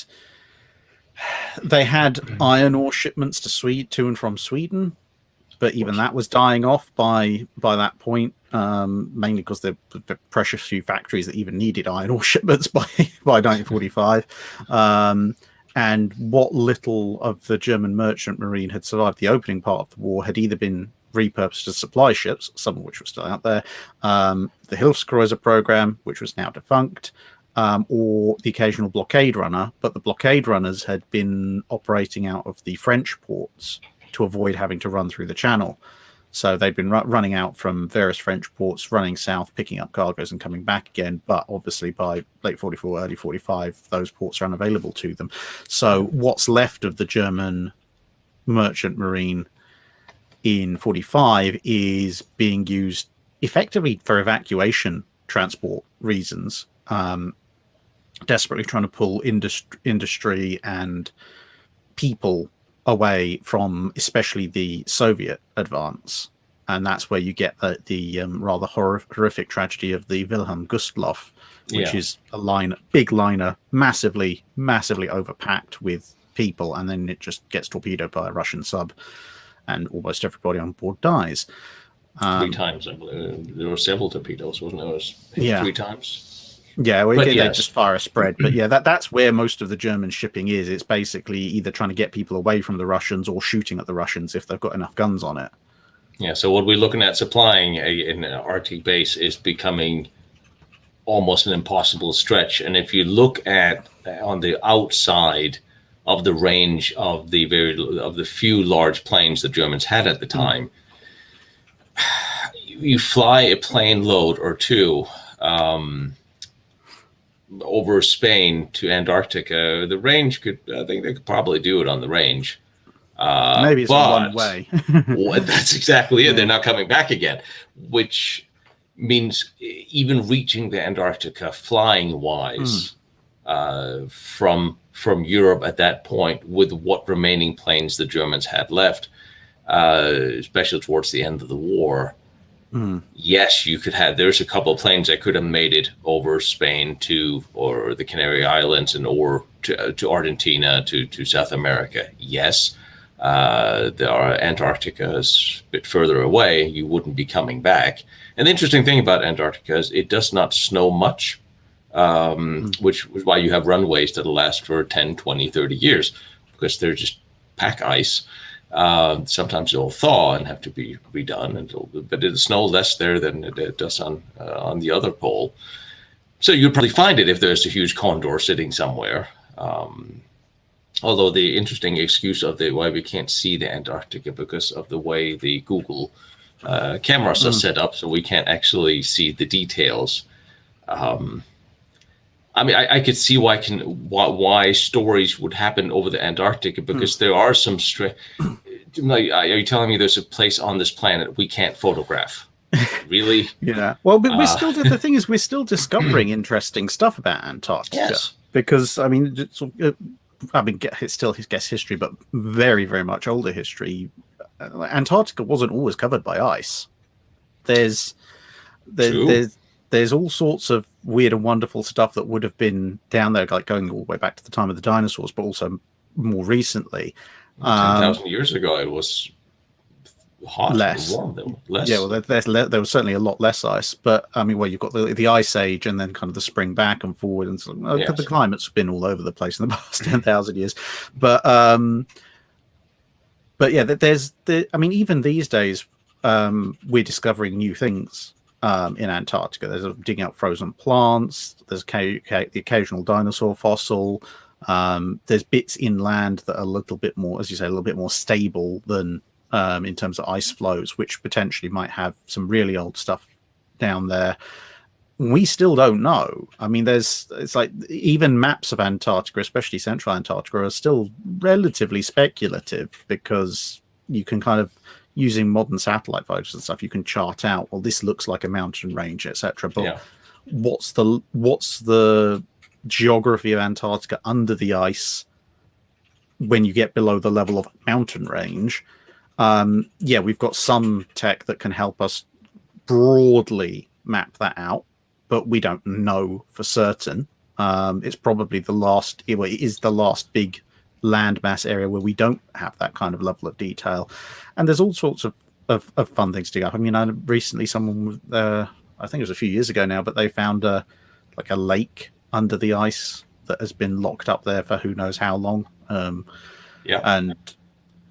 things like that. So there is a lot of mystery about Antarctica. I mean, you can kind of see the reasoning for people coming up with these ideas, especially in the 40s, because we know a lot more about it now than they did in the 1940s. But I'm just thinking, if you look back at, say, early 19th century, and a lot of the fiction back then was about Africa, Central Africa. Yes.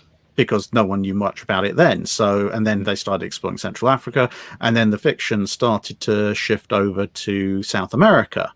And that's where you get like the original Lost World, where dinosaurs survive and everything, which is very much late 19th century, early 20th century stuff. But it's all based in South America. Yeah.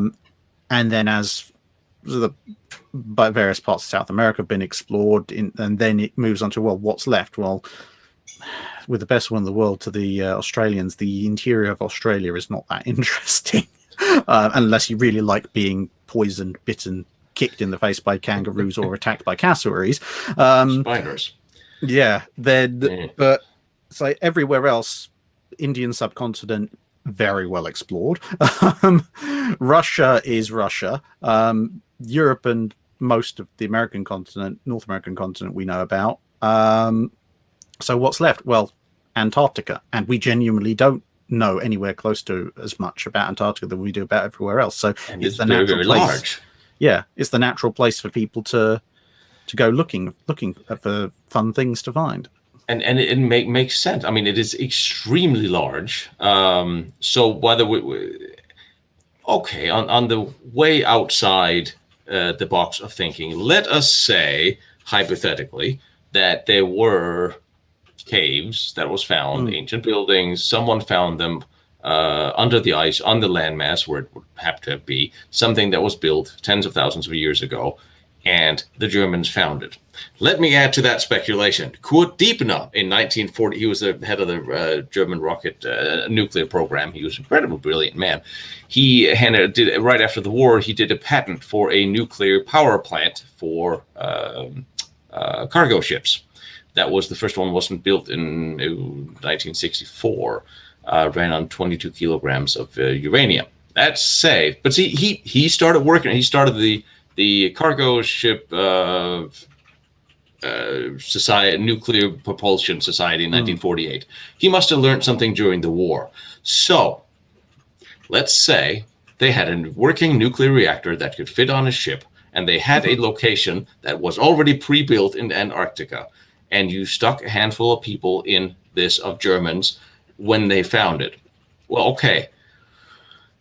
Now we have the nuclear energy would be the best way of sustaining yourself in Antarctica, which they're actually not doing today, because you're not allowed to have a nuclear reactor on Antarctica, which is why they have just the Emmons and Scott base have 5 times 9 tanks holding 10,000 gallons of fuel, because that doesn't pollute as much as. Yeah. Never mind.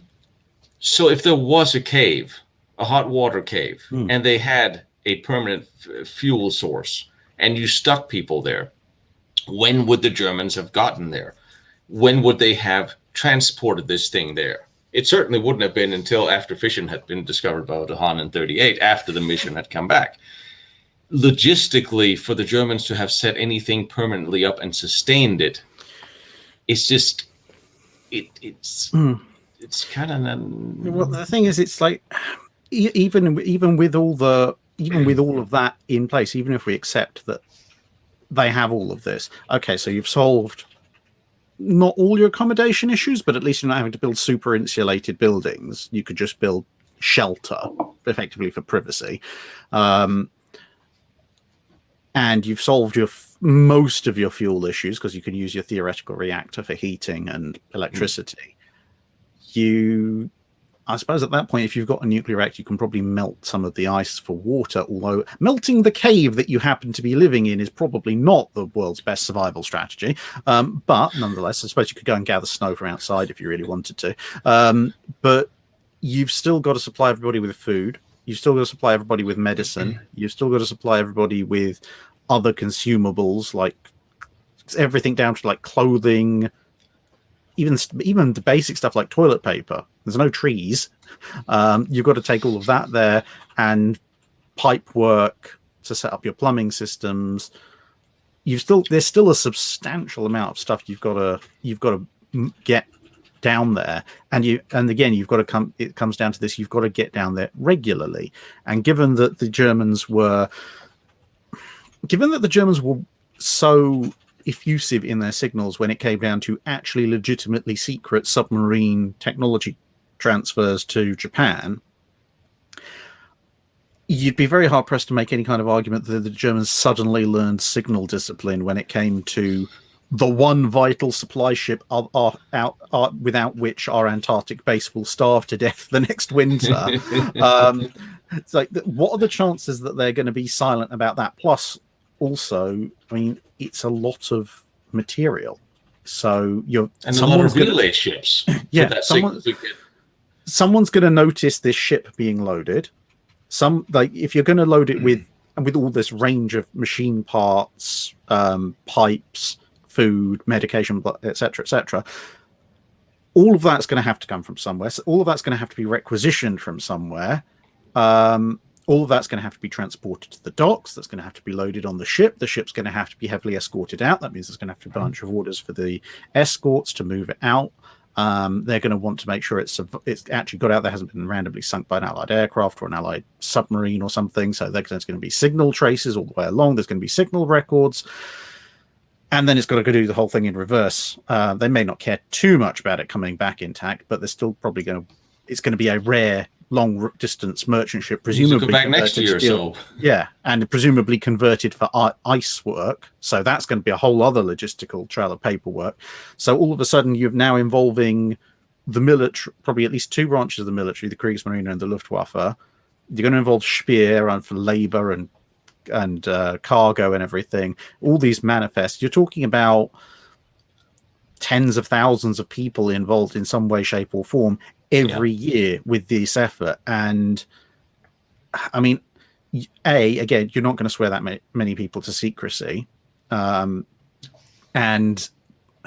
B, even if you want to do kind of a Death of Stalin style chase after everybody with a Luger and shoot them each year, someone's going to even for the Germans, someone's going to notice that many bodies piling up. And I mean, of all the secrets that the Germans wanted to keep after the war, and just to put that in perspective, every year from New Zealand, we have about 100 flights. There's about 5,500 people goes to Antarctica every year. The Amundsen Scott base in the center is about 10,000 feet elevation. It holds 150 people every year. And we're back to the most predominant plane going there is the C-130, which will hold about 42,000 pounds. And that is one of the most modern, because it's like, 40, 50 years old. But it's a workhorse. It works. And it is a specially constructed aircraft when it comes to the propellers, because the thin air. And so now you have 100 flights, 42,000 pounds. But that's not including the people that come and go.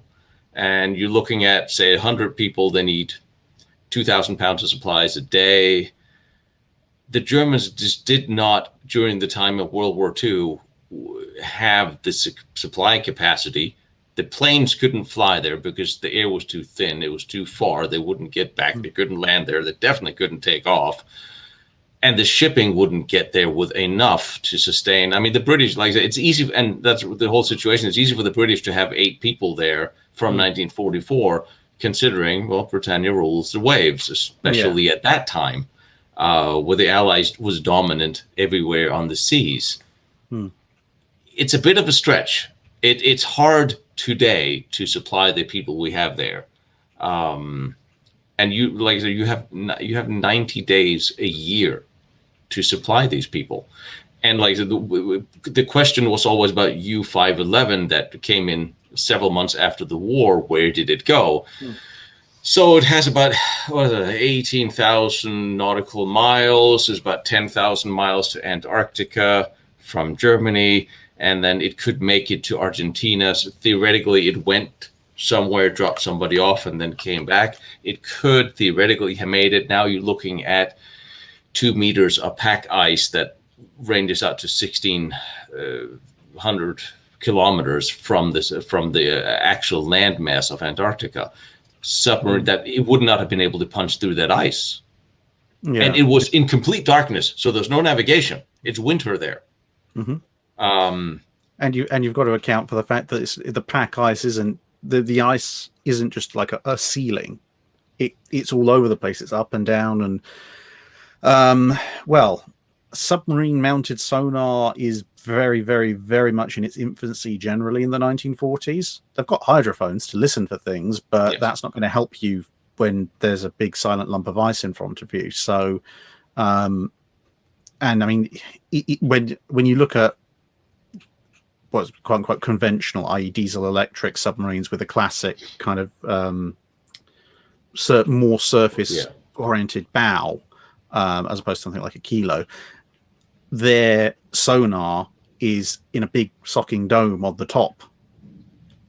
That's the kind of thing you notice when you see photos of a U-boat, even if they had bow mounted sonar, which they would need for under ice navigation if they didn't want to get crushed like a tin can. And then, as you say, it's like, yeah, great, they managed to get to maybe a couple of 100 meters offshore under several meters of ice. So now what are they going to do? Torpedo the ice? It's like, great, now we just brought it down on top of us. That ended well, didn't it? The funny thing about it is that, again, it's like what you've got, not just the issue of the submarines just don't have the supply numbers. And the interesting thing is that all but one of the submarines that are unaccounted for that go missing in 1945 are all Type 9s, which are the smallest of the German ocean-going subs. So they're the least well equipped. So there's one. They're Type 7s. There's one Type 9 that is unaccounted for that goes missing in 45, and even, as we said, even that is much smaller than a Japanese cruiser sub. Everything else is these little Type 7s, sort of 800 tons. They don't have anything like adequate cargo capacity, nor, in fact, being smaller and less well built than Type 9, do they have really the capability of even going near something like the Antarctic ice. But the strange thing about it is that, like, if you want to make a theory of the Germans setting up a base in the southern hemisphere secretly that lasts for a bit, Antarctica, for all the reasons we've been discussing, is probably the worst place to try. If you wanted to do it, if there was anywhere that I would pick for that kind of thing, it would be the southern tip of South America in Argentina, because for most of the war, Argentina is ostensibly friendly. Yes, you've got the Falkland Islands nearby, but for one thing, virtually nothing goes on in that area, so no one's really going to be looking.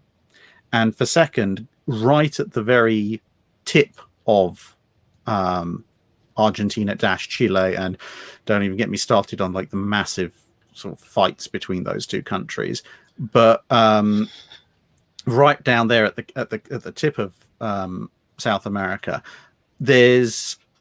the land is kind of just breaking up. So there's hundreds of little islands and peninsulas and inlets and what in the north we'd call fjords. And no pack ice? Not really, no. No. Virtually nobody lives there. I think there used to be a few native tribes who bizarrely somehow managed to live on one of the coldest non-Antarctic or Arctic parts of the planet, wearing basically seal fat and nothing else. But generally, the Tierra del Fuego area is pretty much empty, especially when you get just around to the Pacific side, which I suppose is technically Chile's area, but who's counting at this point? We're talking about just secret German bases. Yes. But if you wanted to set up a small base that you could perhaps stock up well enough to have supplies for several years on a couple of merchant shipping trips in the early part of the war, you could quite easily, much more easily than in Antarctica, pull it off in that region. No one's going to go looking. Sure. Nobody's going to care. And it's far easier to get to. And absolute worst case, if you have to just pull up sticks and abandon the whole place. I mean, you've got caves and everything you can hide in as well, so that's fine. But if you have you're not that far from Argentina, where you have friendlies. Yeah, exactly. You could either send a person to charter a ship from one of the Argentinian ports, or, to be honest, with those little remote inlets and everything, you could quite easily just leave a small boat with them, and use that as kind of your emergency escape pod, if you like. But that's a far easier, far more plausible way of doing things than for whatever reason, trying to set up in Antarctica. And Argentina was friendly to the Germans. There are German villages in Argentina, and we know there were German scientists that set up nuclear labs and Bariloche, and so that makes so much more sense than Antarctica. Although Antarctica, it's an interesting place, and it's an interesting place today where a lot of talk is going on what's actually going on there. Besides, there's a lot of videos actually of what they are doing and who's there and walk of the bases. And there's a lot of civilian scientists that regularly stream from there. So if they saw something strange, but again, it is an enormous continent. So if you want to hide something really, really secret today, we have the technology to do it. I would probably prefer to hide a secret whatever base in the middle of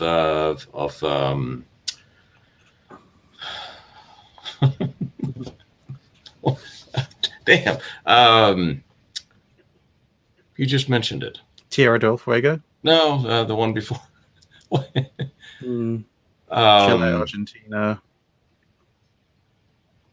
Bloody hell. Very large continent. The other one. Africa or South America? Neither. Australia, thank you. Yes. I'm sorry, Australia. I literally forgot your name. I don't know how that happened. I guess I'm running out of coffee. How are you doing on Iron Brew? I'm still there. I'm still there. Outstanding.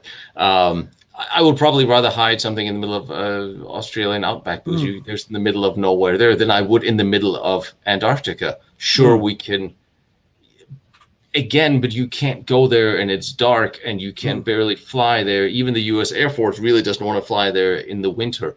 So, and one of the other problems is you've got this sort of sliding scale of difficulty with fuel, because if you bring the fuel in,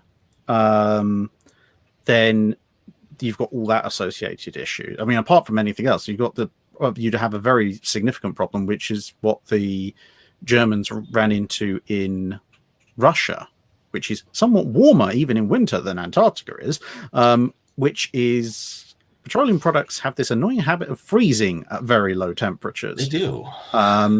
So there's that. But even if you go into, as you say, that like some kind of theoretical nuclear reactor or some other even more weird and wacky energy source,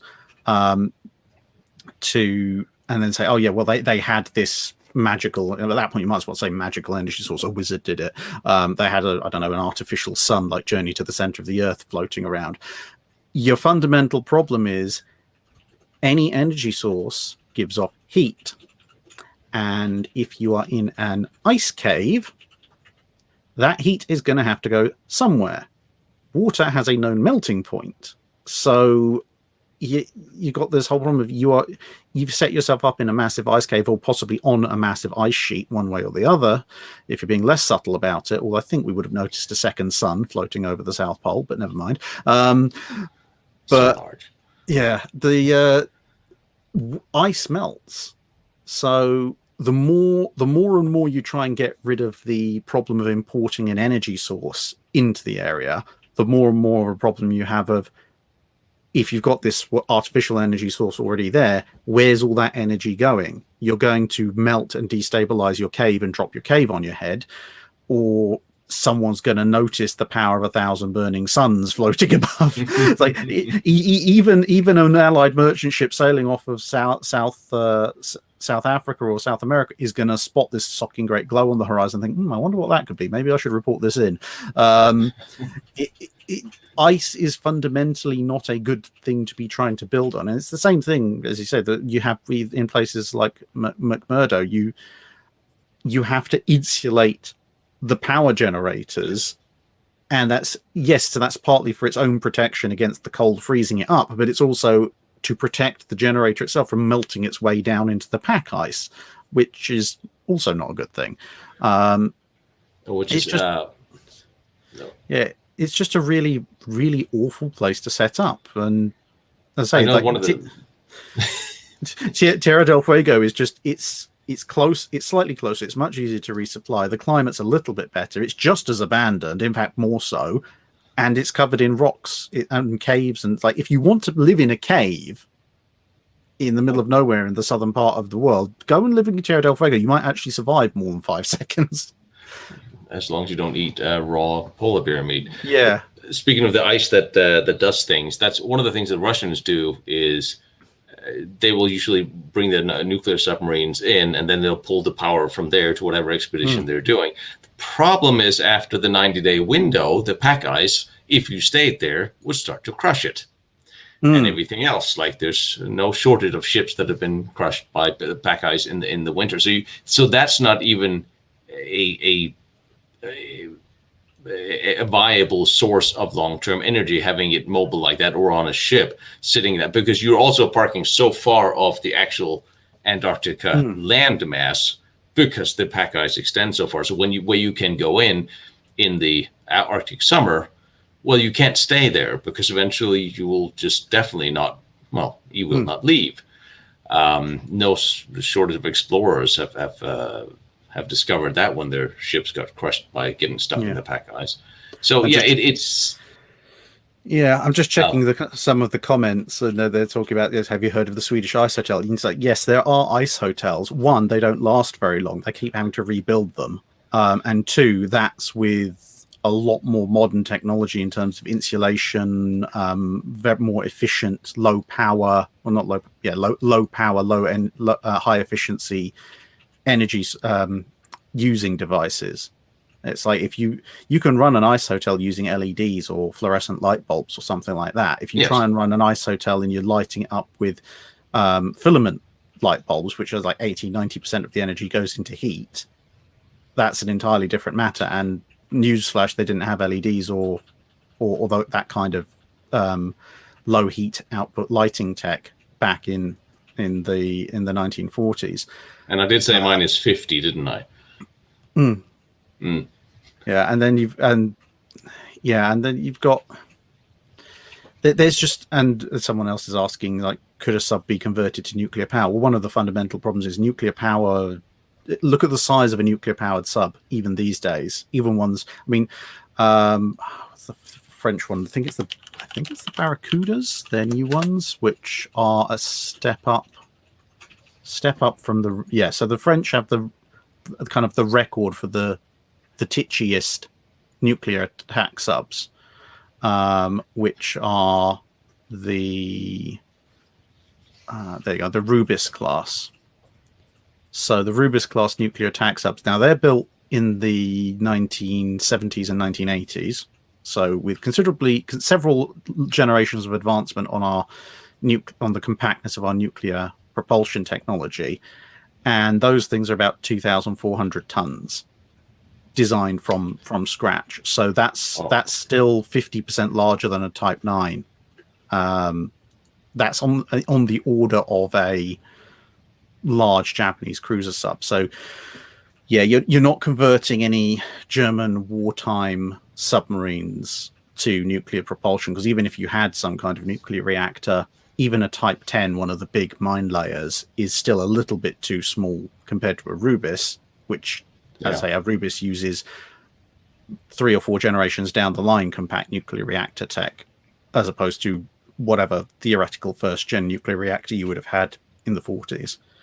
And I'm certain that Germany, or the German scientists, or some German scientists, came out of World War II with the knowledge of how to build this and make it work. Which is why Deepna, he actually submitted for the patent for one right after the war, and eventually the one that was built on that German ship was based on that. So they had the knowledge. Yeah. But from having the knowledge of having nuclear propulsion, or how to build a nuclear propulsion engine and stick it on something, to actually physically doing it. It is. I'm working on my own separate research as to what nuclear the Germans did and didn't, and I'm certain they had the knowledge. I'm certain they probably tested it, and they tested some things successfully. But from there to actually transport everything you need, including to start the damn thing up on a ship and move it to Antarctica, logistically, I don't see it. I don't see it's possible. It's also a scale problem, because it's like you can know how to build something, but when you're talking about something like power generation, almost any first stage attempt that generates a significant amount of power is much, much larger than later versions. Later versions tend to iterate down on the size as much as they iterate up on the power. And then recently I did a video on naval engines, and you kind of see this. You have something like SS Great Eastern, which is like a 35,000 ton iron ship in the 1850s. It's absolutely monstrous. I mean, to give you some idea of how big this is, we're talking about the 1850s, so just before actual ironclad warships come about, but you're talking about a hull of a displacement and size such that it could make a reasonable carrier conversion in World War II. And that thing's got an absolutely monstrous power plant to move it around. Yeah. It's like the power plant's the size of like several houses.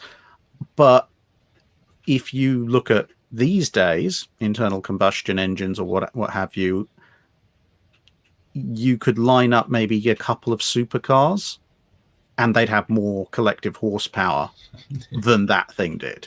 Yes. That gives you some idea of the power density curve that's happened. I mean, okay, internal combustion is not exactly the same as steam, but even you look at something like Iowa, like Iowa has machinery space that's not exactly the same size, but it's on roughly an order of it's within the same ballpark as the engineering space of Great Eastern, but it's got an order of magnitude and more horsepower, and that's a lot closer in time period. So the idea that you're going to an early nuclear reactor that's going to generate any kind of level of power, regardless of how well you know how to build it, is never going to be small. It's going to be a very substantial thing. And again, this comes back to the whole problem of submarines being the single worst type of thing to move cargo with, because even the shielding of the blasted thing, because bearing in mind the other thing is submarines got to worry about not just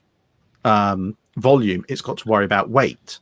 You can't load what small cargo space you have in a submarine with lead to the brim, because it's just going to sink and stay sunk.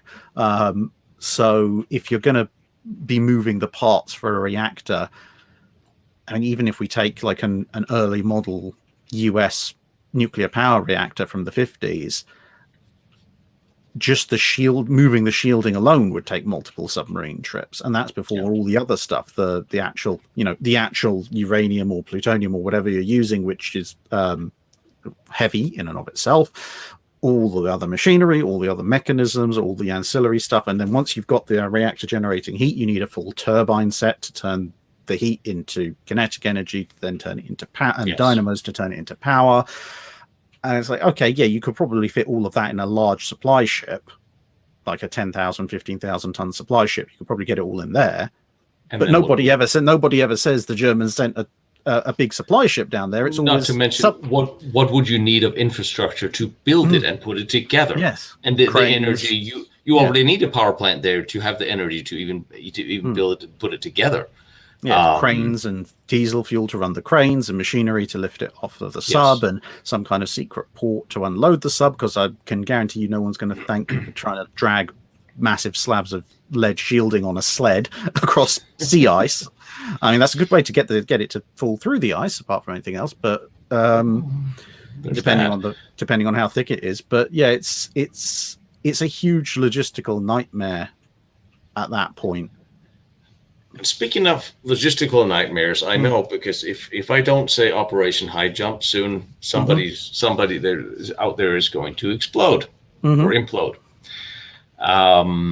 Now there are, like I said, there's a lot of things that happens in history that becomes lodged in history as history because of actually very few misinterpretations.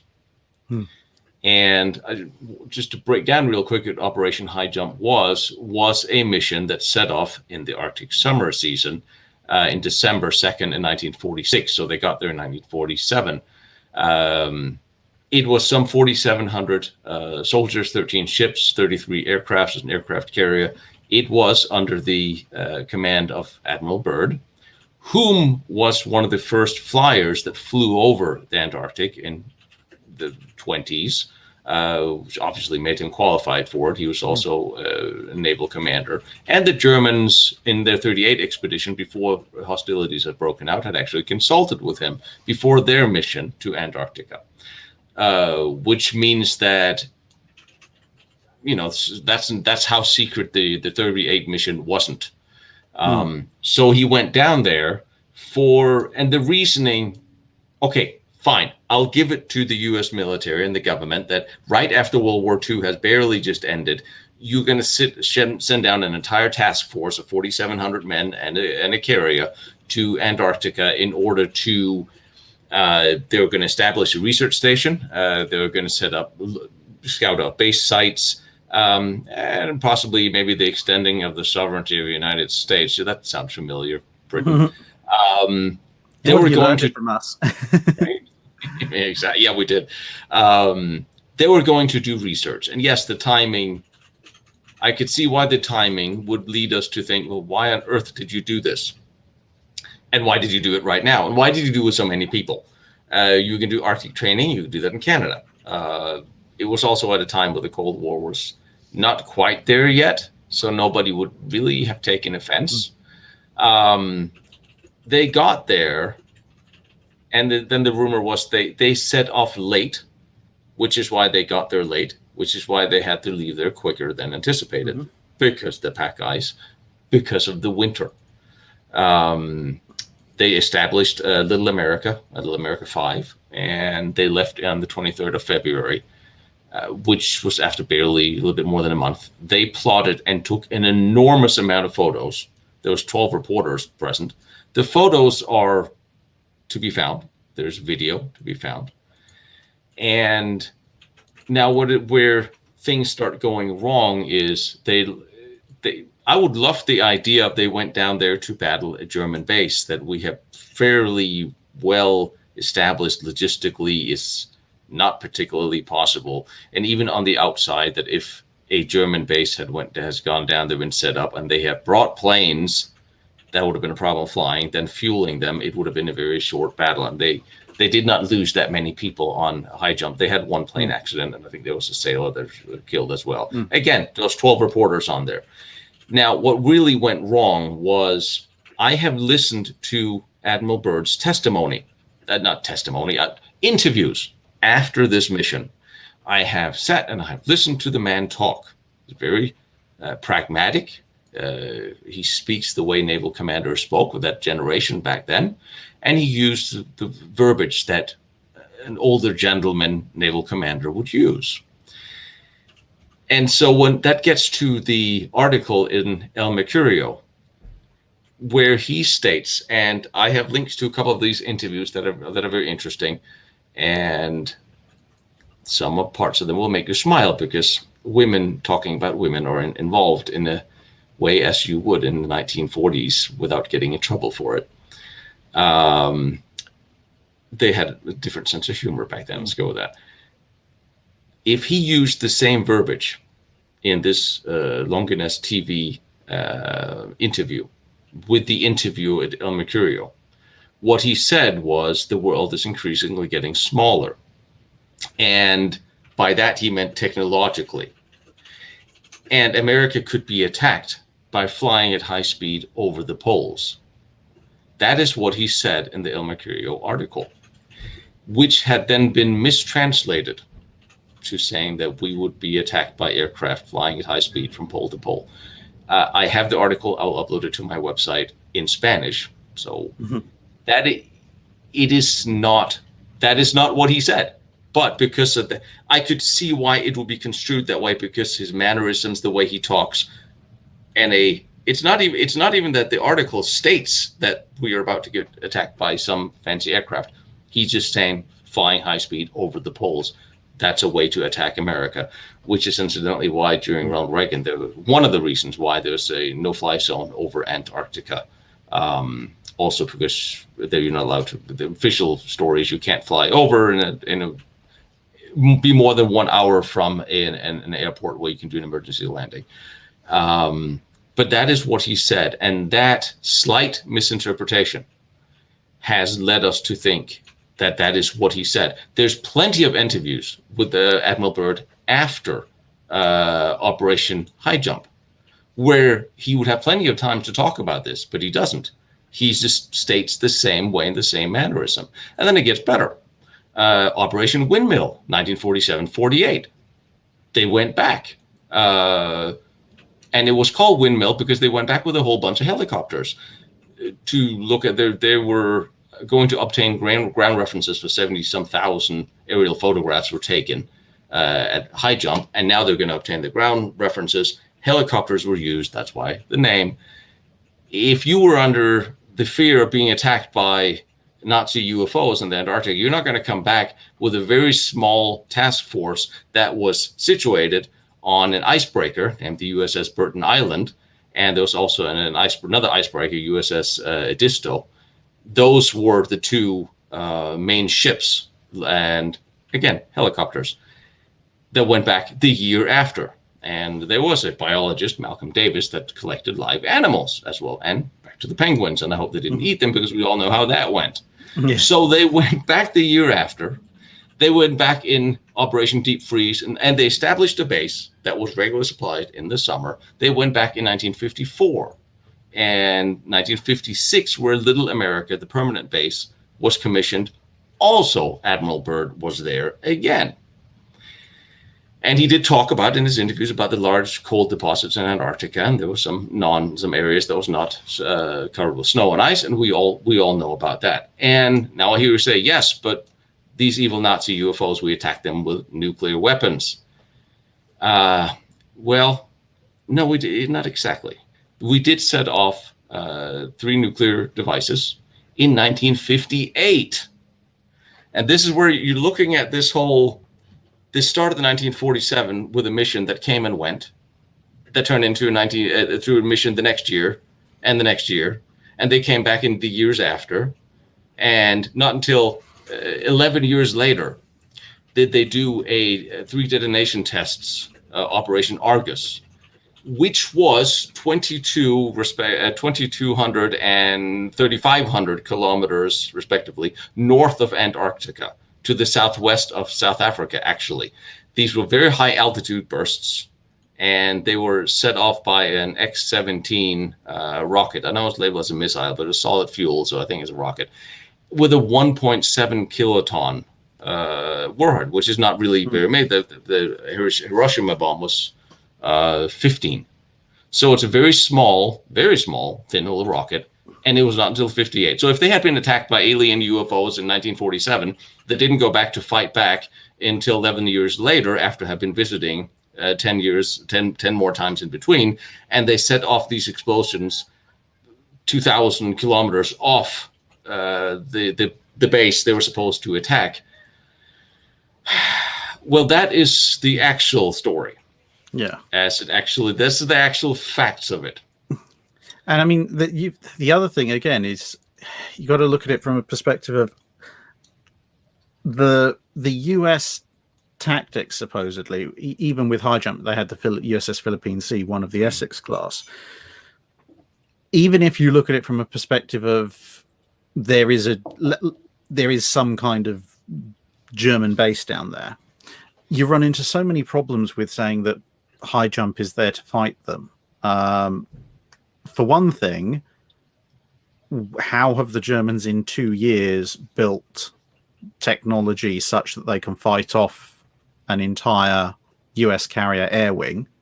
I mean, the Philippine Sea isn't actually carrying fighters and strike bombers and everything else. It's carrying a bunch of other aircraft. But even assuming that Philippine Sea had gone in fully loaded with strike aircraft, where have they found the technology to build aircraft such that they can take on all of those American attack aircraft and win and fuel them? And where exactly have they got the facilities to build them? Because it expounds the problem of logistics even further, because it's already pretty much logistically impossible to set up a base of several hundred or several thousand people, as we've already established in wartime in Antarctica and all of that.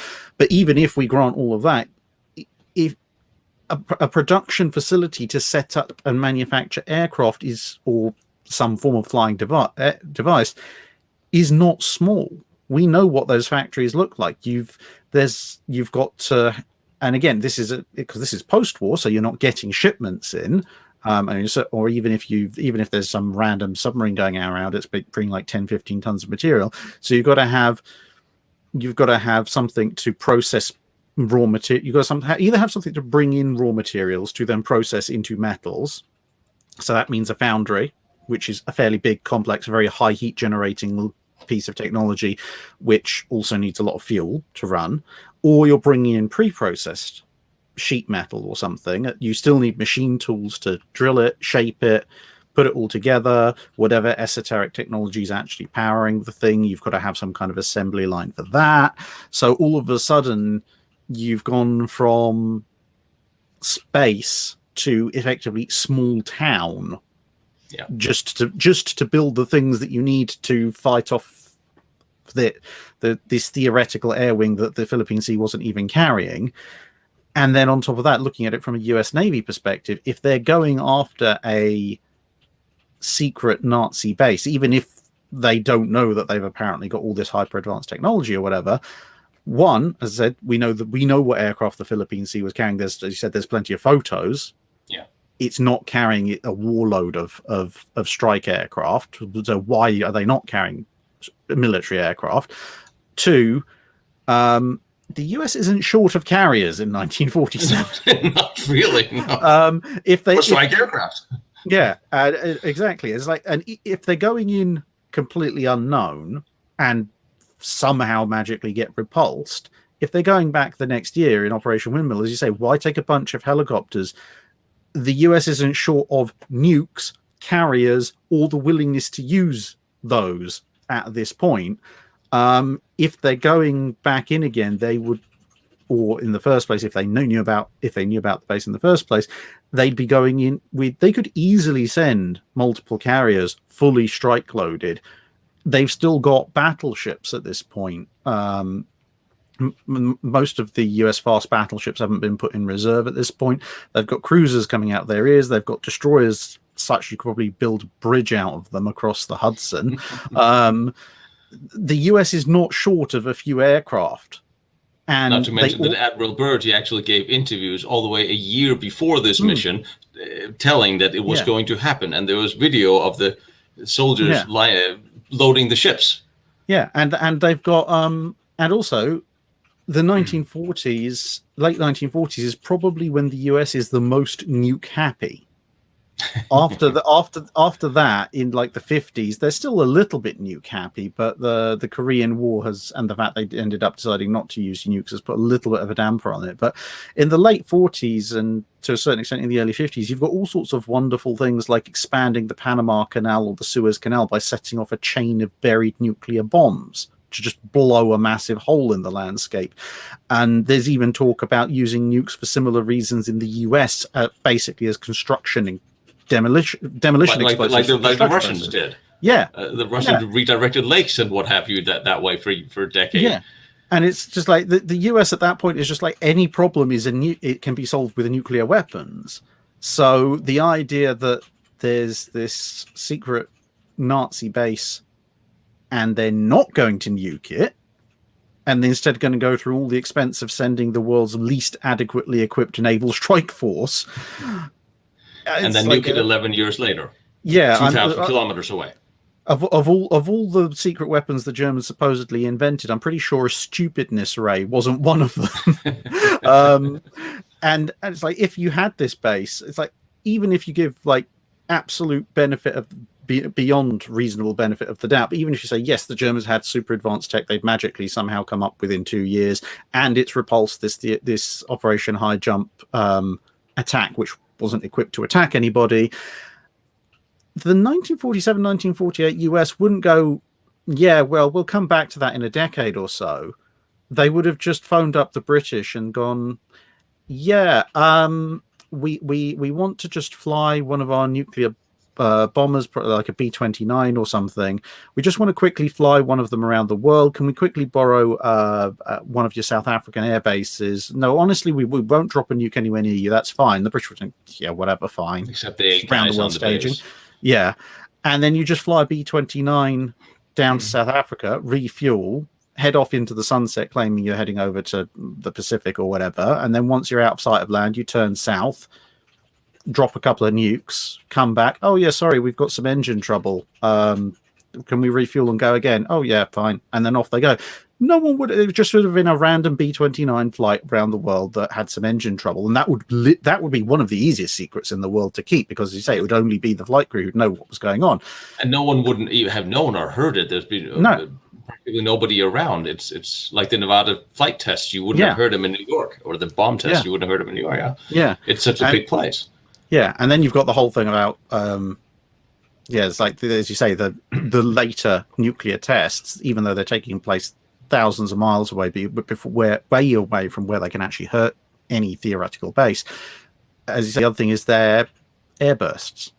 And if there's airbursts at a certain altitude do a lot of damage to cities, but one, much lower altitude than they were detonating them at, and two, even if you were going to do an airburst is optimal to demolish surface level dwellings, like the regular city level, not if you've got a secret underground base buried under a mile or more of ice.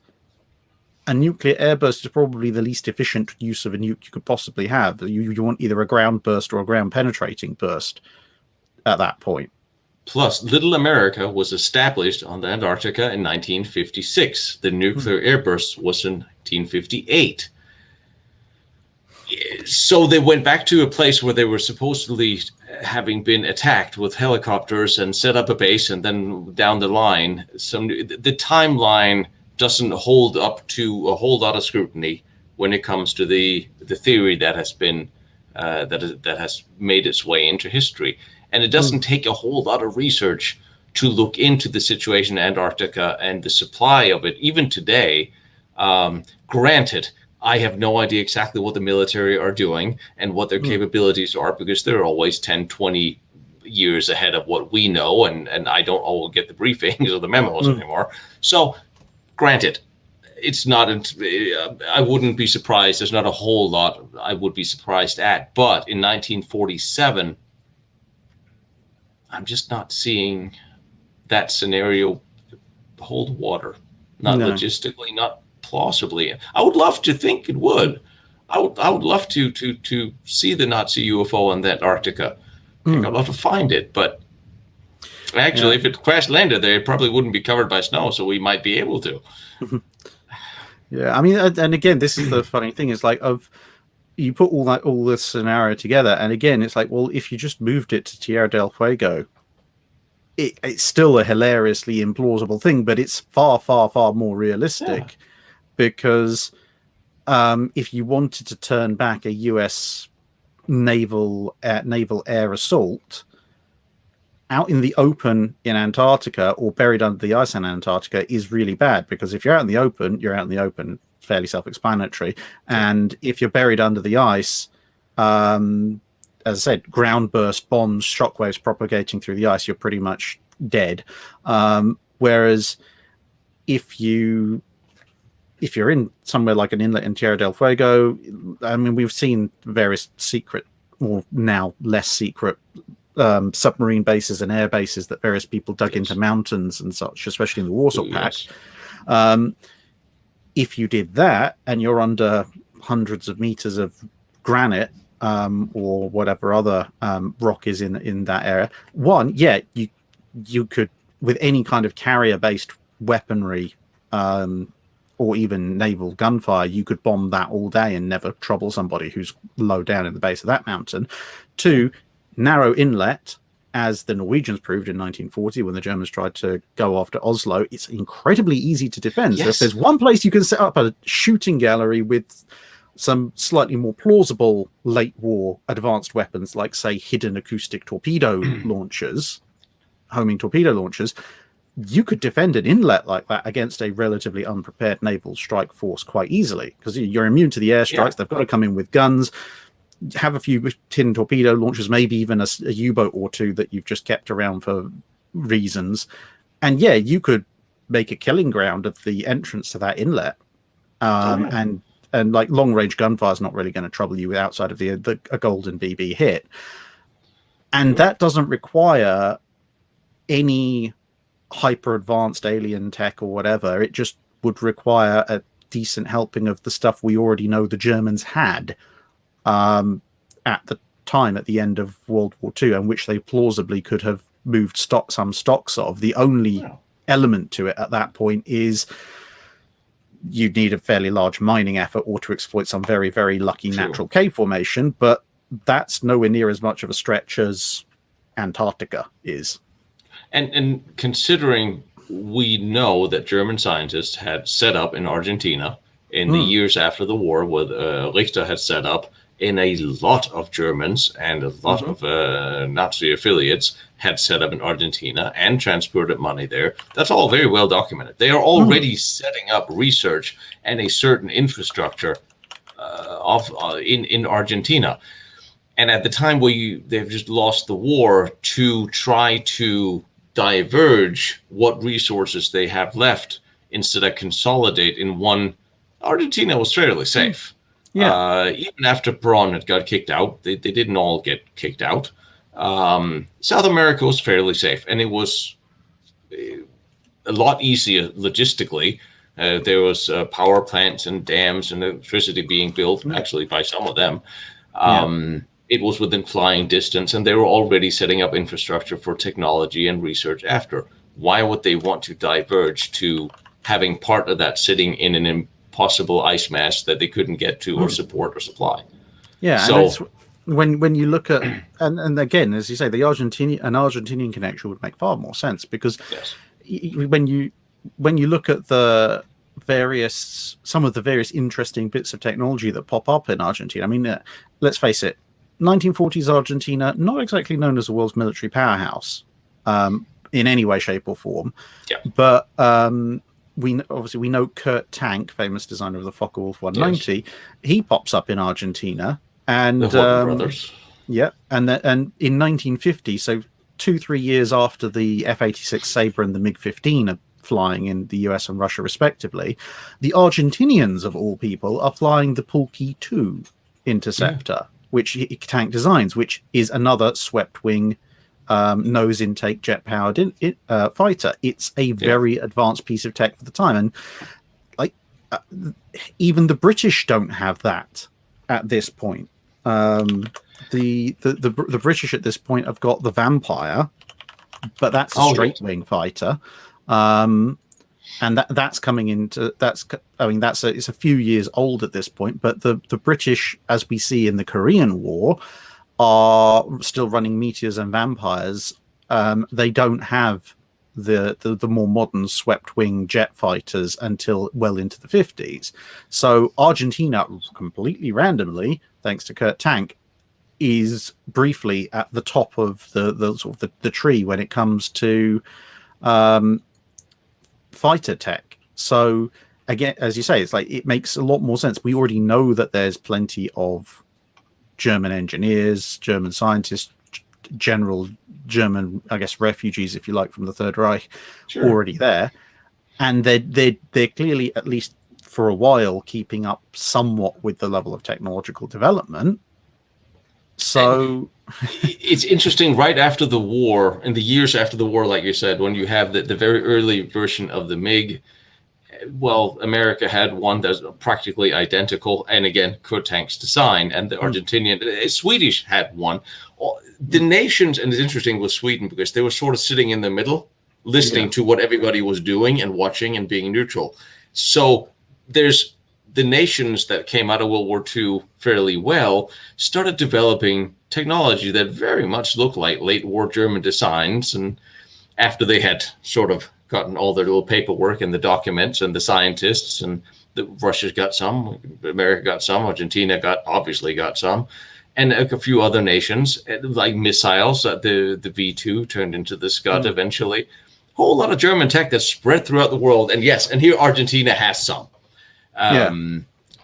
Well, hell, I probably why Perón, he was so happy when Richter told him that he could.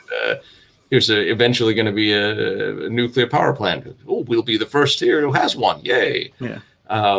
Should probably not have said that out loud for a while.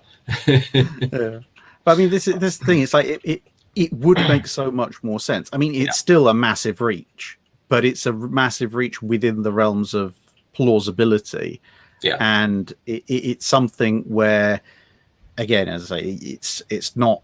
It doesn't. It still wouldn't fit with what we know of various operations. But if you had an alternate operation Highjump that was theoretically, for some reason, poking around Tierra del Fuego, you could make an argument at that point in some kind of alternate history timeline without it being too outlandish. But the Antarctica is just, it's just the one theory I have heard floating around, which is almost like it's one of those fun little counter conspiracy theories. I don't know if you ever look at the webcomic XKCD. I haven't. Okay, well, it's quite a fun little webcomic, but one of the sort of more sarcastic ones, he talks about this idea of like counter conspiracies, where you've got someone like, oh yeah, well, someone says, oh well, the 9/11, someone points out, well, the jet fuel couldn't have melted the steel beams, and therefore, and like 9/11 is an inside job, all that kind of, and it's like, yes, but the counter to that is that no one knows at what temperature the chemicals in the chemtrails burn, so that could have melted it. It's like you turn the conspiracy theories on themselves. So is that real fake news? Yeah, it's basically you use one conspiracy theory to mess up another, but it's kind of in that similar vein. The best one I've heard is that it's like the guy who wrote, I think it's Szabo, I think is how you pronounce it. SZABO. He's basically one of the first people who writes about the whole theoretical Antarctican Nazi secret base. But he writes it from a perspective of explaining why the two subs that popped up in Argentina showed up in Argentina. So that's the context of this, like saying, oh yeah, they were part of some hyper secret convoy that went for some bizarre reason to Antarctica. And I'm looking at that going, well, if you want to like play one conspiracy theory against another, given, as we just said, that there are a lot of Germans hiding in Argentina, well, what's one of the best ways to throw smoke and misdirect everybody away is to say, oh no, honestly, these subs that showed up in Argentina for reasons, no, they weren't here. They weren't in Argentina to drop off Germans and scientists and technology and everything. No, they were going to Antarctica. So if you want to go looking for the secret German base, you need to go and look in Antarctica. You don't want to come and look in Argentina because no, they just came here afterwards. There you go. Yeah. And it makes so much more sense. Well, it makes that's why we're having this conversation, because I keep seeing these things that popped up after the war that has also become part of the mainstream conversation. And I'm all in favor of fantastic theories. I just want to try to break them down with a little bit of pragmatism. See, what was this actually possible? And let's face it, if at the end of the war, it was fairly well known to most of the Germans that they lost. I don't think that was a big secret. Bormann knew they were losing already in 1944 and was starting to prepare for an end, a military end, which was why resources started flowing out of Germany to all these various countries. Now, if you had managed to survive the end, and you managed to get out of Germany, and no one was especially looking for you, or a low-level offender in something, and you made it to Argentina or Antarctica or anywhere, and you had technology that would sustain you, but you lost your home country, you lost the war, are you going to pick a fight with anybody? Are you going to draw attention to yourself? Or are you going to sit very quietly and try to survive? No one's going to come get you. No Israelis, no Americans, no Russians. You're just going to sit on your little island and be left alone. And you're definitely not going to poke a stick. Yeah. You're not going to poke an American task force if you don't have the ability to back that up. Or you're not going to start a war from Argentina. You're not going to build jet fighters and start attacking America, because you just want to be left alone at that point. Yeah, especially when you, like, at that, by 46, 47, they will have seen what happened at the Nuremberg trials. Yes. So they're going to know this isn't post-World War One. This isn't Treaty of Versailles. Everyone signs a bit of paper and goes home if you manage to survive the war. They're going to know that anybody with any kind of substantial pull or rank, especially given what the Germans did in World War II, is probably going to end up in front of a firing squad or a hangsman's noose one way or the other. And they're going to have little to no motivation, therefore, beyond anything else, to draw any attention to themselves. But I mean, yeah, it does remind me of that, the sort of the misdirection theory. Actually, again, weirdly enough, South America, it reminds me of one of the potential, relatively plausible theories that's been bandied about for the origin of Peru as a name and as a country. Yes, which is when apparently the story goes, I don't know exactly how true this is, but it's very, very common currency in South America, in Bolivia and Peru when I've been there, which is basically that when the Spanish arrived on the Atlantic coast of South America, looking for El Dorado, mysterious city of gold, they went up to some of the natives and tried to explain in whatever sort of broken language exchange they could have what they were looking for, and said, like, we're looking for this big city of gold. We know it's around here somewhere. And the natives kind of looking at what they'd done to the natives a bit further down the coast, and they just pointed off to one side, just went, Peru.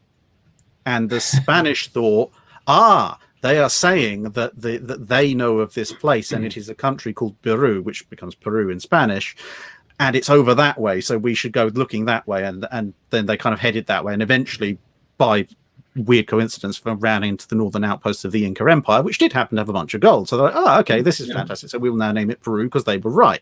The natives were right. They told us this. And when in fact, in the local native dialect, Peru just means that way. So effectively, the natives had just gone, just keep going that way into the deadly jungle, and please don't come back. But it's like the world's most massive misdirection, and just happened to be right. Was that Cortez or pre-Cortez? Cortez was the Aztecs in Mexico, so this was I'm sorry. Yeah. This would have been Pizarro, pre-Pizarro. So the people he went looking for Peru on the western side of South America, because these other people on the eastern side of South America said, over there. Basically, I don't think anybody would want to see Spanish conquerors anymore. They want to see British later on down the line show up at the shores and say, you are now ours. Yeah, so I do kind of like the idea that perhaps this whole secret Antarctic Nazi base is possibly has its origins in either a Nazi or a Nazi sympathizer in Argentina, just going, yeah, go look in Antarctica. Stupid That Americana. makes more sense than anything else I'm thinking Well, of. you could just imagine, like in the 50s or 60s, when this really starts to get some traction in popular media. You can just imagine some like aged German generals kicking back in Buenos Aires or something, just going, aha, yeah, die Amerikaner going in Antarctica. That's Dummkopf, yeah, and just drinking some beer, merrily living their high lives out in Argentina. I mean, it does. It does. And Lord knows they had enough interesting tech to want to watch over, and enough money that disappeared to be able to afford to live in peace. And I keep thinking when I see the TV show Hunting Hitler, they're a fantastic TV show. All TV shows have to be. That's why I'm so glad we can actually do this and take our time and have a conversation about things and bring out points. We don't have to do commercial highlights. But when they start talking about this, after the war, Hitler, he wanted to go to war with America. I can bloody well guarantee you, if Hitler survived and made it out of Europe, and he sat in Argentina, the last thing he was going to do is start poking the bear. Yeah. Like, I made it this far. Holy hell. Let's just not tell anyone. Yeah. Well, I mean, apart from anything else, if the stories from his last days in his bunker are to be believed, he'd completely abandoned the idea that the Germans were the Übermensch, and he'd concluded that the Russians and the Western Allies were the Übermensch, which I suppose is a bizarre way of being logically consistent, because his original base thesis was like the Übermensch will rise and conquer the planet, and he thought they were the Germans, and the Germans had tried it, and that hadn't worked out for them. But now it looked like the Russians and the British and the Americans were conquering the planet, and so sort of, by some very twisted logic, he's going to go, yes, well, my theory was right all along. I just had chosen the wrong nation, which is, it's a torturous and circular logical way of justifying your original flawed premise. But that's very strange, because Rosenberg, who was one of the ideological czars of Germany and proponent of the racial theory, was the one who told Hitler, no, we have to be nice and incorporate the Russians we conquer into our Reich, at least initially, and turn them against Stalin, which would probably have worked. Yeah, it's not exactly like Stalin was very popular at the time. Most of them, a lot of the Russians saw initially as Germans as liberators. If they had embraced that would have been a very different war. They could have turned half of Russia, marched with them. And interesting, that's also Himmler's argument why he wanted an SS Muslim division, was because Islam was a warrior religion, and that appealed to Hitler. So the racial theories sort of fell off here and there. Yeah, I mean, you've still got the idea at that point. The thing that a lot of people forget these days, it's like the whole landscape of who regarded who as what was completely different in the 1940s. Yes. I mean, it's different. Even the 40s were very different to the 19th century, but compared to modern day, and it's not just, I suppose, the very pop culture modern conception where people go, oh yes, well, everyone in the 1940s who was white thought that everyone who wasn't white was inferior.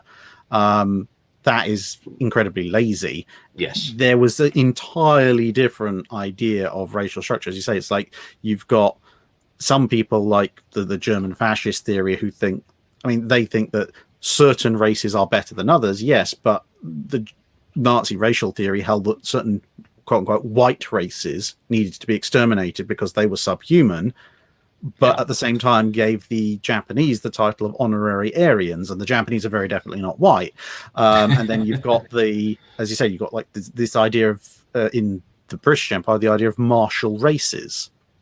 They had this idea that some of the races they ruled were better than others and should be incorporated in the empire more than others because they were a lot more aggressive, a lot more warlike, and this appealed to the 19th century colonial mindset. So that's why you had Sikh regiments, for example, and why we still have the Gurkhas, because and I mean the criteria for becoming a martial race under the British purview was completely nonsensical. It was basically, we marched into their country, we said, we have a flag, we own your country now, and the people who actually fought back reasonably well and usually stabbed or shot us a lot are the martial races because they're good at fighting us.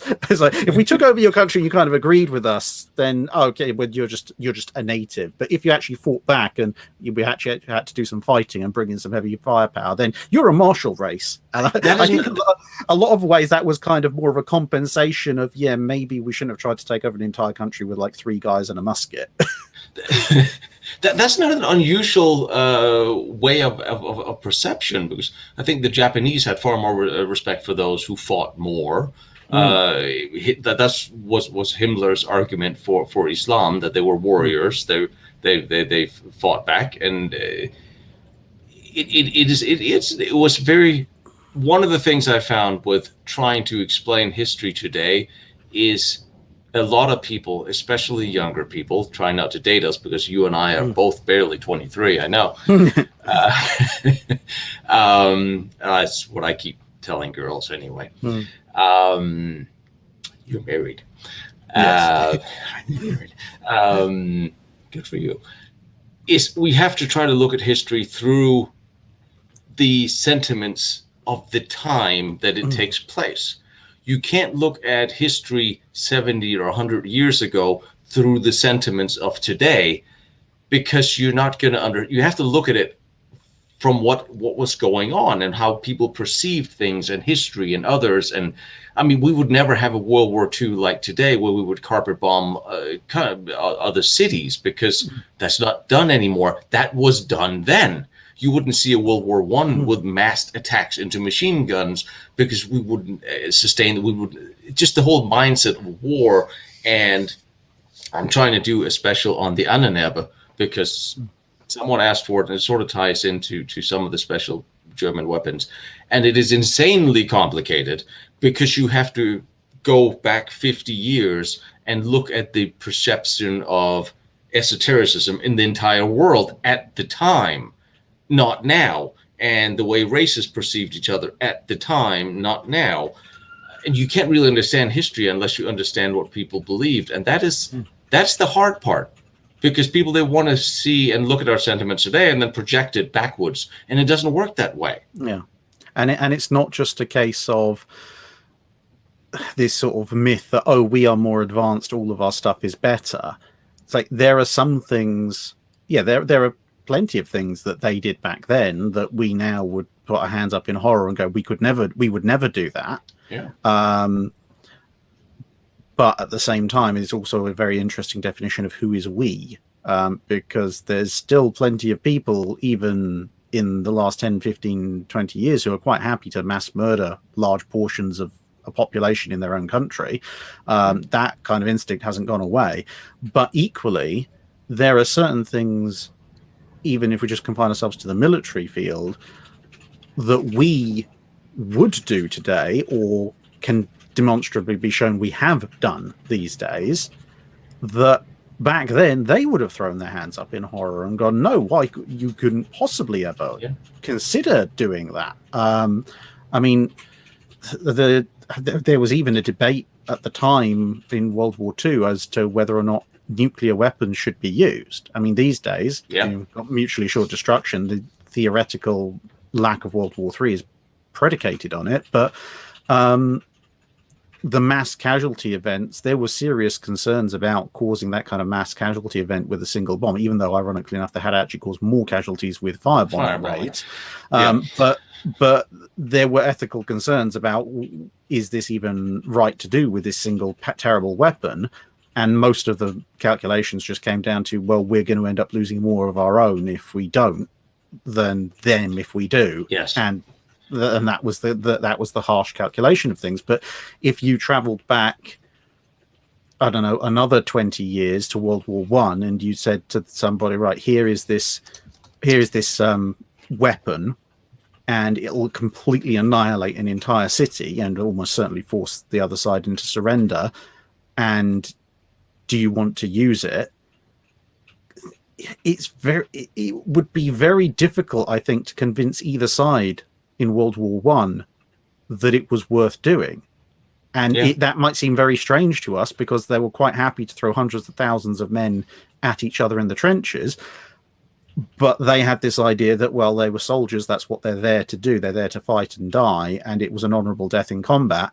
Whereas the idea of indiscriminately murdering 2 or 3 million civilians out of nowhere would be completely and utterly horrific to them at the time, and they almost certainly wouldn't have done it, even though we could sit there and go, well, what's the difference between that and the Battle of the Somme? But to them, there was a difference. Whereas these days, as you said, these days, if someone tried to refight the Battle of the Somme, everybody would be up in arms about how dare you throw away the lives of our valuable soldiers.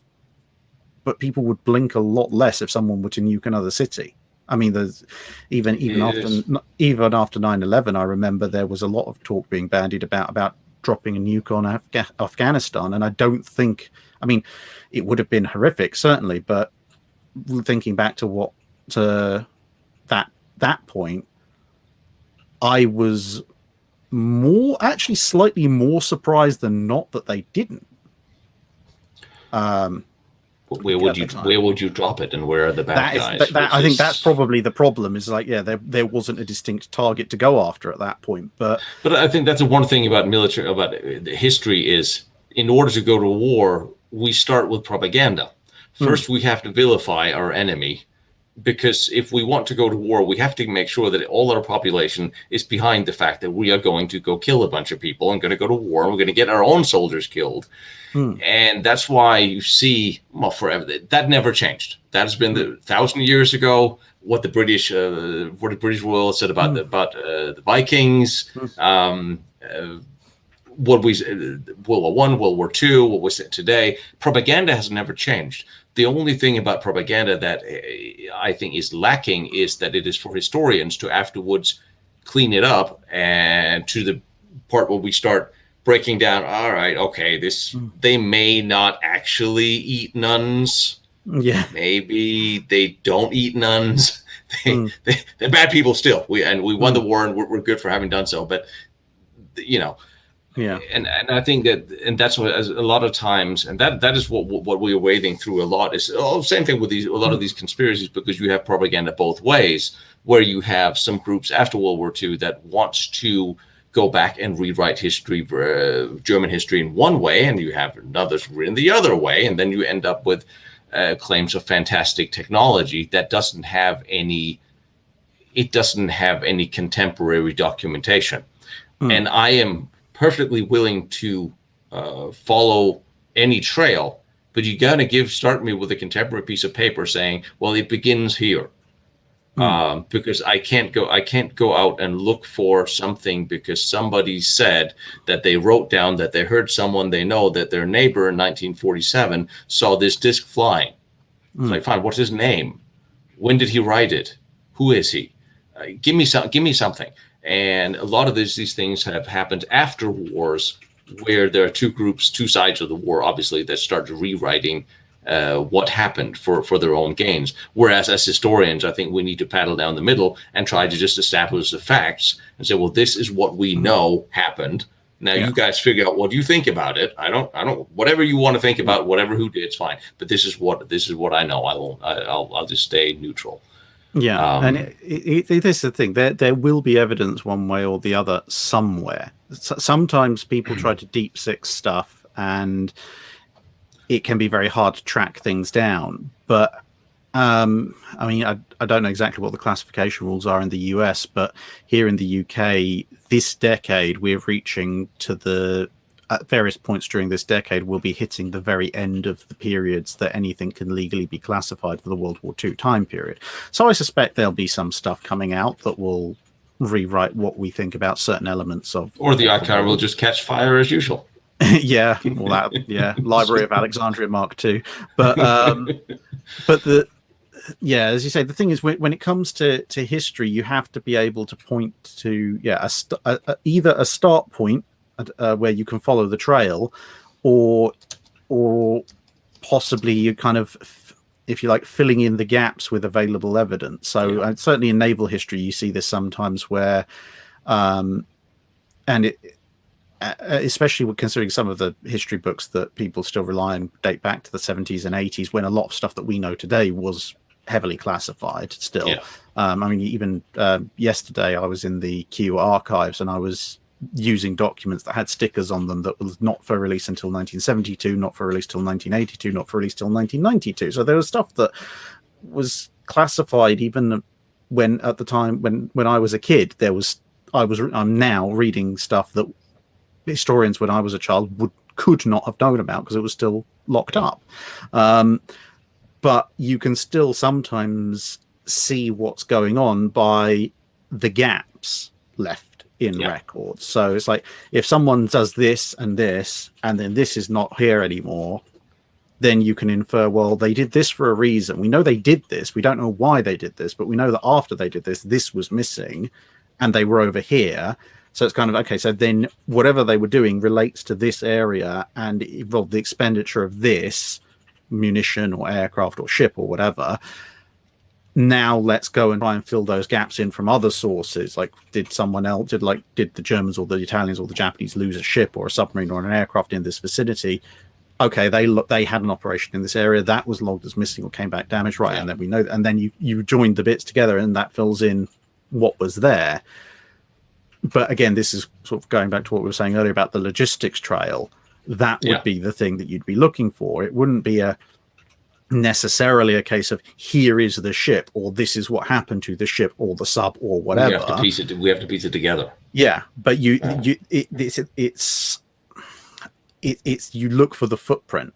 That's the thing. Like we were doing on this stream, it's like you reverse engineer. What would you have needed to pull this off? Okay, so you would have needed, as I say, transport, logistics, supply chains, etc.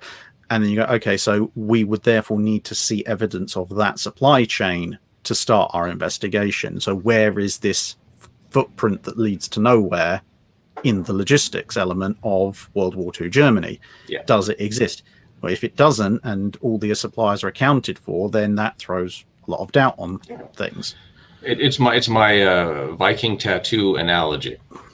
I grew up with a grandmother who was an archaeologist, and there's two trains of thoughts of archaeologists: those who will absolutely not admit anything existed unless they found it, and then those who put things together, saying, "Well, there was tattoos before the Vikings, there was tattoos after the Vikings, and the Vikings went to places that often tattooed each other.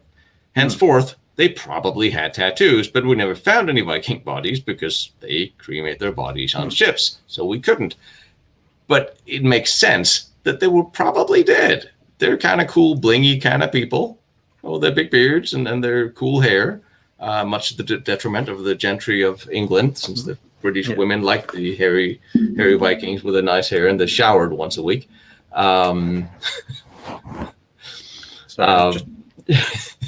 Yeah, no, screen fell off the chair. So that, I have always wanted to find out about the trebuchet. I mean, they existed before and after. Are you saying that no one ever stuck one together during that period of those hundreds of years? And the same thing here. If something existed before or at the time, technology-wise, it probably wasn't used at the time. If it didn't, or if it was classified in the years right after, well, then it probably existed during the time, knowing that military is always quite a bit ahead of civilian life. But if there's absolutely no paper trail, or contemporary existence of a similar X, it becomes hard.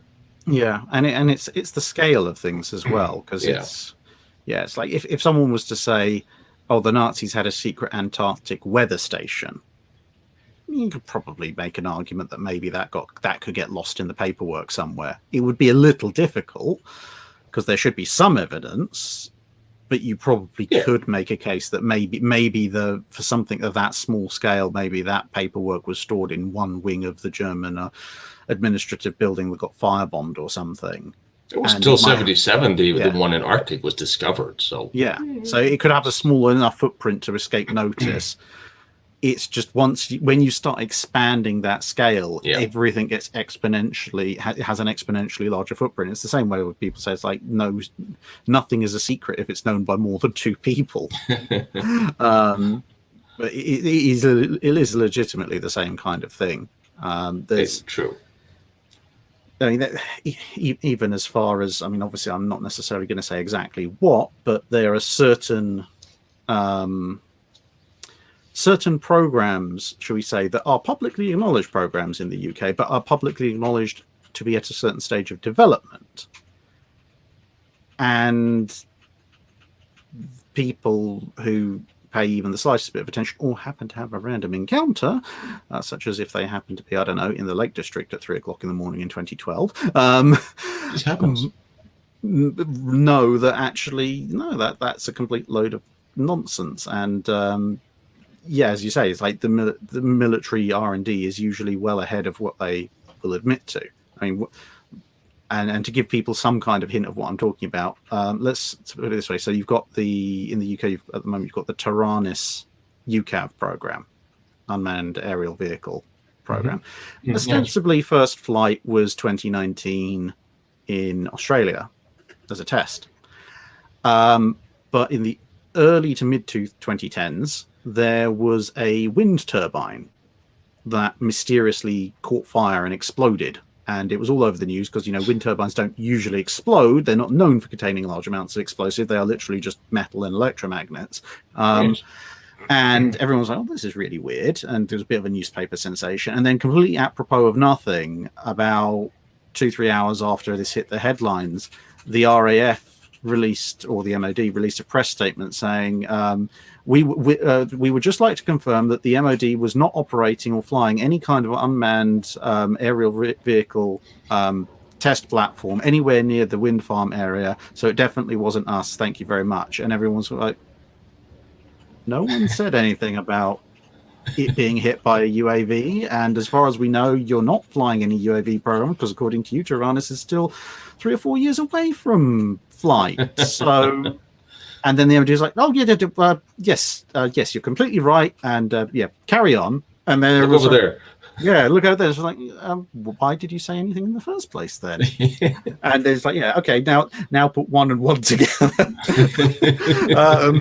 But this is the thing. It's like even a tiny slip up like that can and that's a program that's publicly acknowledged. Yeah, yes. It's been out in the general public that Taranis is an ongoing program. It's been going on for a decade plus. And while you can't definitively prove it one way or another based on that incident, it is somewhat suspicious. And the tiny slip up like that in a peacetime program that's already already in the public. Something much, much larger and much more complex with a much greater logistical trail in post-war, when everybody and their dog was trying to sell oh yes, I was like Hitler's chauffeur's cousin's niece's second uncle's cat caretaker or something story to make a few Deutschmarks in post-war Germany when everything had been set on fire or blown up. Someone down the line would have said, oh yeah, we loaded up a ship and we mysteriously sent it out of nowhere or something along those lines. I mean, we do it continue like the stealth fighter was the first flew in 69. We didn't hear about it until 91 and no one knew. There's plenty of loads of them. Germany had the same thing, but if they didn't have the capacity to back up a base somewhere in the middle of nowhere, it probably wasn't. But so are you coming to Calais with me and looking at cheese? Yeah. Well, speaking of, so yeah, I'm leaving Tuesday, and then I'll be in France, and then I'll swing around and see if we should do something in Norway. If at some point in time, I love the bits you did from Norway. It would be fun to do them on. We sit in a little rubber dinghy out in Bergen and go like here and there and over there. It's a pity there's not widespread commercially available underwater drones. There's not? I don't know. I know the History Hunter. He he bought one. Oh, okay. And the question is, easily commercially available? It just depends how expensive that is. I don't know. I don't know how the Norwegian authorities will feel about us sitting out there in a boat poking around what's left of Blucher. That would be quite fun. I always said I wanted to crawl around the remnants of the Gneisenau, and I wanted to see that cannon up there as well. Yeah. At least they saved that. the triple 11-inch they stuck up there. Yeah, and they have the whole transport system underground into the mountain, which is really neat. So I'm going to try to see if I can make it up there. See if they'll let me bring it home. Mount it on the back of the car and take it over. Yeah. But I think we can get it. We can get an underwater drone from I think $600-800 up. Okay. And it should. I mean, how far? Where are we going? Are we going to look at the Bismarck, or are we? You'll come back significantly smaller than when we stuck it in. There's a bunch of shallow water wrecks. I mean, there's Scapa Flow. There's still some German stuff floating around there. I just hope it has a powerful enough light to see through the water. I thought you were selling all the wrecks at Scapa Flow. 3 of them got sold, but they're in that weird thing of like you get a bit of paper that says you own them, and technically you can do a few bits and pieces of them, but really it's just like I own this thing that is at the bottom of the ocean, and I have no legal permission or actual method of excavation to get rid of. I mean, there's a reason those wrecks are still down there. It's basically because they're the ones that were too difficult for all the salvage companies in the 20s and 30s to pull up. What are the depth at? They're fairly deep there. Is it deep? They're about 120, 150 foot. Most of the ones that are left. It's just the ones that are left. They're down to that kind of depth, and they're kind of all up weird angles, and some of them somewhat broken up. I guess filling it up with ping pong balls is not going to do it. Probably not these days. I mean, they pretty much did that to get Seydlitz back up. Seydlitz is one of those funny ships in that not only did it survive so much during World War One and actually end up sinking twice, because it technically actually sank outside Wilhelmshaven. They just sank it in a very shallow area and then floated it after Jutland. But it actually got refloated 3 times.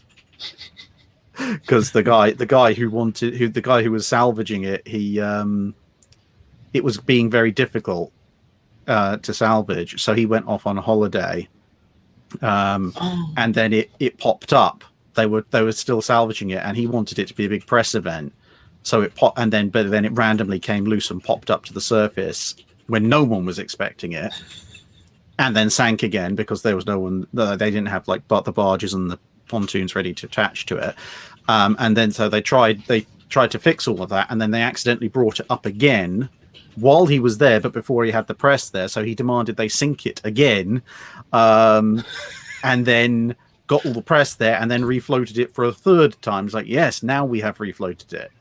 Was the Russian Second Pacific Fleet involved in this? Oh no, so that was just it's just a mess, that whole thing. But yeah, there's what happened. Where is it now? It got broken up. They took the wreck away. There's a bunch of pictures. A lot of the German wrecks, they came up upside down, but there's all sorts of fun pictures of them stuck on big barges and stuff being taken away for being broken up by scrap metal. That's what I always wanted to ask you about before, since I'm going there. Is there not one of the old tumble hull in France that exists? I don't think they've got a tumble home pre-dreadnought in France. There's a couple of wrecks floating, well, not floating around, but sitting around on the bottom of the ocean. I mean, I don't know what they did to the wrecks that went down in the Dardanelles, but assuming they didn't dynamite them to clear the routes for shipping. There are no museum ships of pre-dreadnoughts. No, Mikasa in Japan's the only one. Oh, that's the opposite direction of where I'm going. Yeah, and to be honest, there's not a tremendous amount of. Mikasa's kind of there, but it's really, it's not so much a museum ship as more of a shell that used to be a ship that we've turned into a museum. There's not really a tremendous amount of it left. Now, if you're looking at museum ships in France, they've got a Hermione, which is a replica of an 18th century sailing frigate. They've actually got the world's only museum nuclear ballistic missile submarine. Oh, really? Yeah, Redoutable. They, I think that's on the north coast of France somewhere. They pulled it out of the water, took the nuclear missiles out, obviously. I think maybe they've got like a dummy one in there, but they also pulled the reactor and turned the reactor space into a cafe. But the rest of the ship's there. It's just sitting there being an out of water museum ship. Yeah, those are the 2 big French ones. I think they've got an ironclad floating around somewhere there. The Belgians and the Dutch have a surprising number of their small ironclads. Oh, really? So, well, yeah. I'm going to be spending a bit of time there. I'll have to send you a list, because there's a whole list of museum ships that I wanted to get to last year. I guess you can't. Can you? Well, this is not going to be until June, probably mid-June. You pop over? I might be able to by then, because the May the 17th is in for when we get the new travel system in the UK. And that will also, if it's June, that will give this month or so, it gives the EU a little bit more chance to get its act together with a vaccine program. So by that point, with the new travel system and vaccine shots being slightly more advanced, there might be some parts of Europe that are at least on the amber list, if not the green list. But if they're on amber or green, I'd have no problem with popping over and maybe we can say hi. Crowdfund a ticket for you, everybody. Oh, wait a minute, the camera's over here. Bloody hell. Yeah. The screen and the camera's opposite sides of each other, so when I'm looking at you, I'm looking away from the getting over to Europe's not too much of the problem as long as it's on the amber or green list. It's just making sure nothing's on the red list. Because but we also have to be able to fund ourselves in cheese and coffees and chocolates. Belgian chocolate. Belgian chocolates. I mean, well, we're there anyway. We have to eat, remember. Well, hey, I will stay in touch when I get that, because that would be kind of fun. And I have found a new love for the World War I and World War II forts of France and Belgium. I guess we both grew up in making slight fun of the French. I can't imagine why we would do such a thing. It was just a sign of the time. We're sorry. It was just one of those things. But ever since I've been through and see what they've actually done and what they built and how they fought, I'm relegated to making fun of the Italians now. I'll have to drop you a list of. I'll have to drop you a list of the museum ships, because I've still got my list somewhere poking around. But yeah, no, that sounds like a good plan. It'd be very, very fun, especially to get out and about. Yes, you need to get out of the house. I'll cut you some orders. They'll be fake, but I'll cut them anyway. Well, anyway, hey, this was fun. But yeah, you have to come tell me about ships, because it was funny because my grandfather was the head of the biggest shipyard in Denmark, and I kind of grew up as a kid playing on the docks.